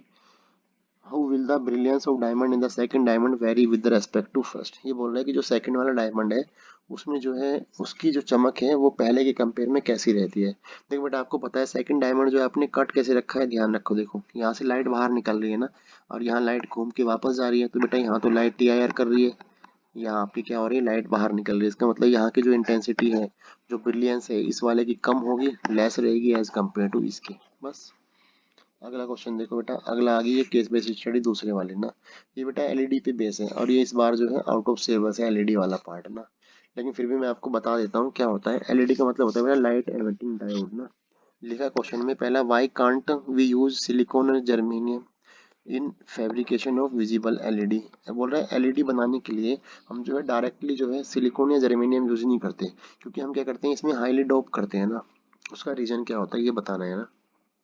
देखो बेटा इसका कारण ये होता है कि जो LED के लिए जो बैंड गैप होता है ना, जिसे हम एनर्जी गैप बोल देते हैं, जो बैंड गैप है वो होता है बेटा 1.8 से लेकर 3 इलेक्ट्रॉन वोल्ट के बीच का होता है। और आपको पता हो जो जर्मेनियम या सिलिकॉन है उन दोनों का जो बैंड गैप है वो ऑलरेडी बहुत कम होता है, वो 1.8 से बहुत कम होता है। एक का 0.7 होता है, एक का 1.1 होता है। तो इसलिए हम डायरेक्टली सिलिकॉन और जर्मेनियम को यूज नहीं कर सकते, क्योंकि उतना हमें बैंड गैप मिल नहीं पाता है, जिसकी वजह से हमें ज़्यादा एनर्जी की ज़रूरत होती है। ठीक है। तो हम क्या करते हैं इसको डोप करते हैं, जर्मेनियम और सिलिकॉन में कुछ ना कुछ डोपिंग करते हैं, ये जिससे इसकी फैब्रिकेशन जो है या फिर इसकी जो वो है क्या बोलते हैं उसको, कंडक्टिविटी इंक्रीज हो जाए। ठीक है बच्चे। तो क्यों नहीं करते, क्योंकि इसकी जो बैंड गैप है वो लेस देन 1.8 होता है। दूसरी बात, LED have advantage over conventional incandescent low power lamp. Why. देखो LED में क्या होता है कि दो तीन चीजें होती है कि LED का जो एक्शन है वो बहुत ज्यादा फास्ट होता है। दूसरी बात जो ये पावर होता है वो बहुत लेस कंज्यूम करती है। ठीक है बेटा। थर्ड पार्ट देखो इसका, लिखा था electric conductivity of a semiconductor increasing where electromagnetic radiation of the wavelength shorter than 2480 nanometer incident on it ना। ओके, ये बोल रहा है जो कंडक्टिविटी ऑफ सेमीकंडक्टर है वो बढ़ जाती है यदि आप 2480 नैनोमीटर से कम की लाइट डालते हैं तो। Find the band gap for the semiconductor. तो बेटा ये तो नॉर्मल सा क्वेश्चन है, देखो आपको एनर्जी निकाल दो सीधा, आपको एनर्जी चाहिए, आपके पास लैम्बडा गिवन है यहाँ पे, लैम्बडा कितना है 2480, तो आप एनर्जी का फॉर्मूला लगा दो, इक्वल टू क्या होता है H new upon H new होता है या फिर एच सी बाई लैम्बडा होता है, एच की वैल्यू डालो, सी की डालो, लैम्बडा की डालो, तो जो आपका बेटा आंसर आएगा आप चेक करना अपने आप से, ये बनेगा 0.5 इलेक्ट्रॉन वोल्ट। ठीक है बच्चे, और इसके और वाला पार्ट देख लेते हैं। A light emitting diode has a voltage drop of 2 volt across it and passes current 10 milliampere. When it operates with a 6 volt battery through a limiting resistance R, calculate the value of R. देखो पहले आप यहाँ पे net voltage निकाल लो circuit में कितनी है, 2 का तो वोल्टेज ड्रॉप हो रहा है, तो बेटा जो नेट वोल्टेज कितनी आ गई 6 माइनस 2, इसका मतलब ये आ गई 4 वोल्ट, और आपके पास करंट की वैल्यू कितनी है 10 मिली एम्पियर है, तो यहाँ से आप इजीली आर निकाल सकते हैं, तो आर क्या हो जाएगा V equal to I R, so R हो गया बेटा V अपॉन में आई, और वोल्टेज हमारे पास 4 डिवाइड बाई 10 मिली एम्पियर, 10 इंटू 10 की पावर माइनस का 3, एक यहाँ से हट गया ये, तो 4 इंटू 10 की पावर 2 ऊपर चला गया, तो ये बन गया 400, इसका मतलब आपका रेजिस्टेंस कितना है बेटा 400 है। ठीक है बच्चे, तो ये थी हमारी आज की वीडियो, ये हमने पहला सैंपल पेपर सोल्व किया है किसका, जो आपका एग्जाम आइडिया है। ठीक है बच्चे, अगली जो हमारी कल वीडियो आएगी उसमें हम सेकंड सैंपल पेपर सोल्व करेंगे इसका। आप कोशिश करना बेटा साथ साथ मेरे जितना मैं पढ़ाता रहूँ ना उतना उतना आप सैंपल पेपर सोल्व करते रहिए, जिससे कि बाद में बेटा आपके पास टाइम नहीं मिलेगा सैंपल पेपर लगाने का, तो इसलिए क्या रहेगा अभी टाइम सैंपल पेपर सोल्व करने का ही है। तो बेटा आपका टारगेट क्या होना चाहिए 95 प्लस, ध्यान रखना। थैंक यू सो मच बेटा, बाय बाय।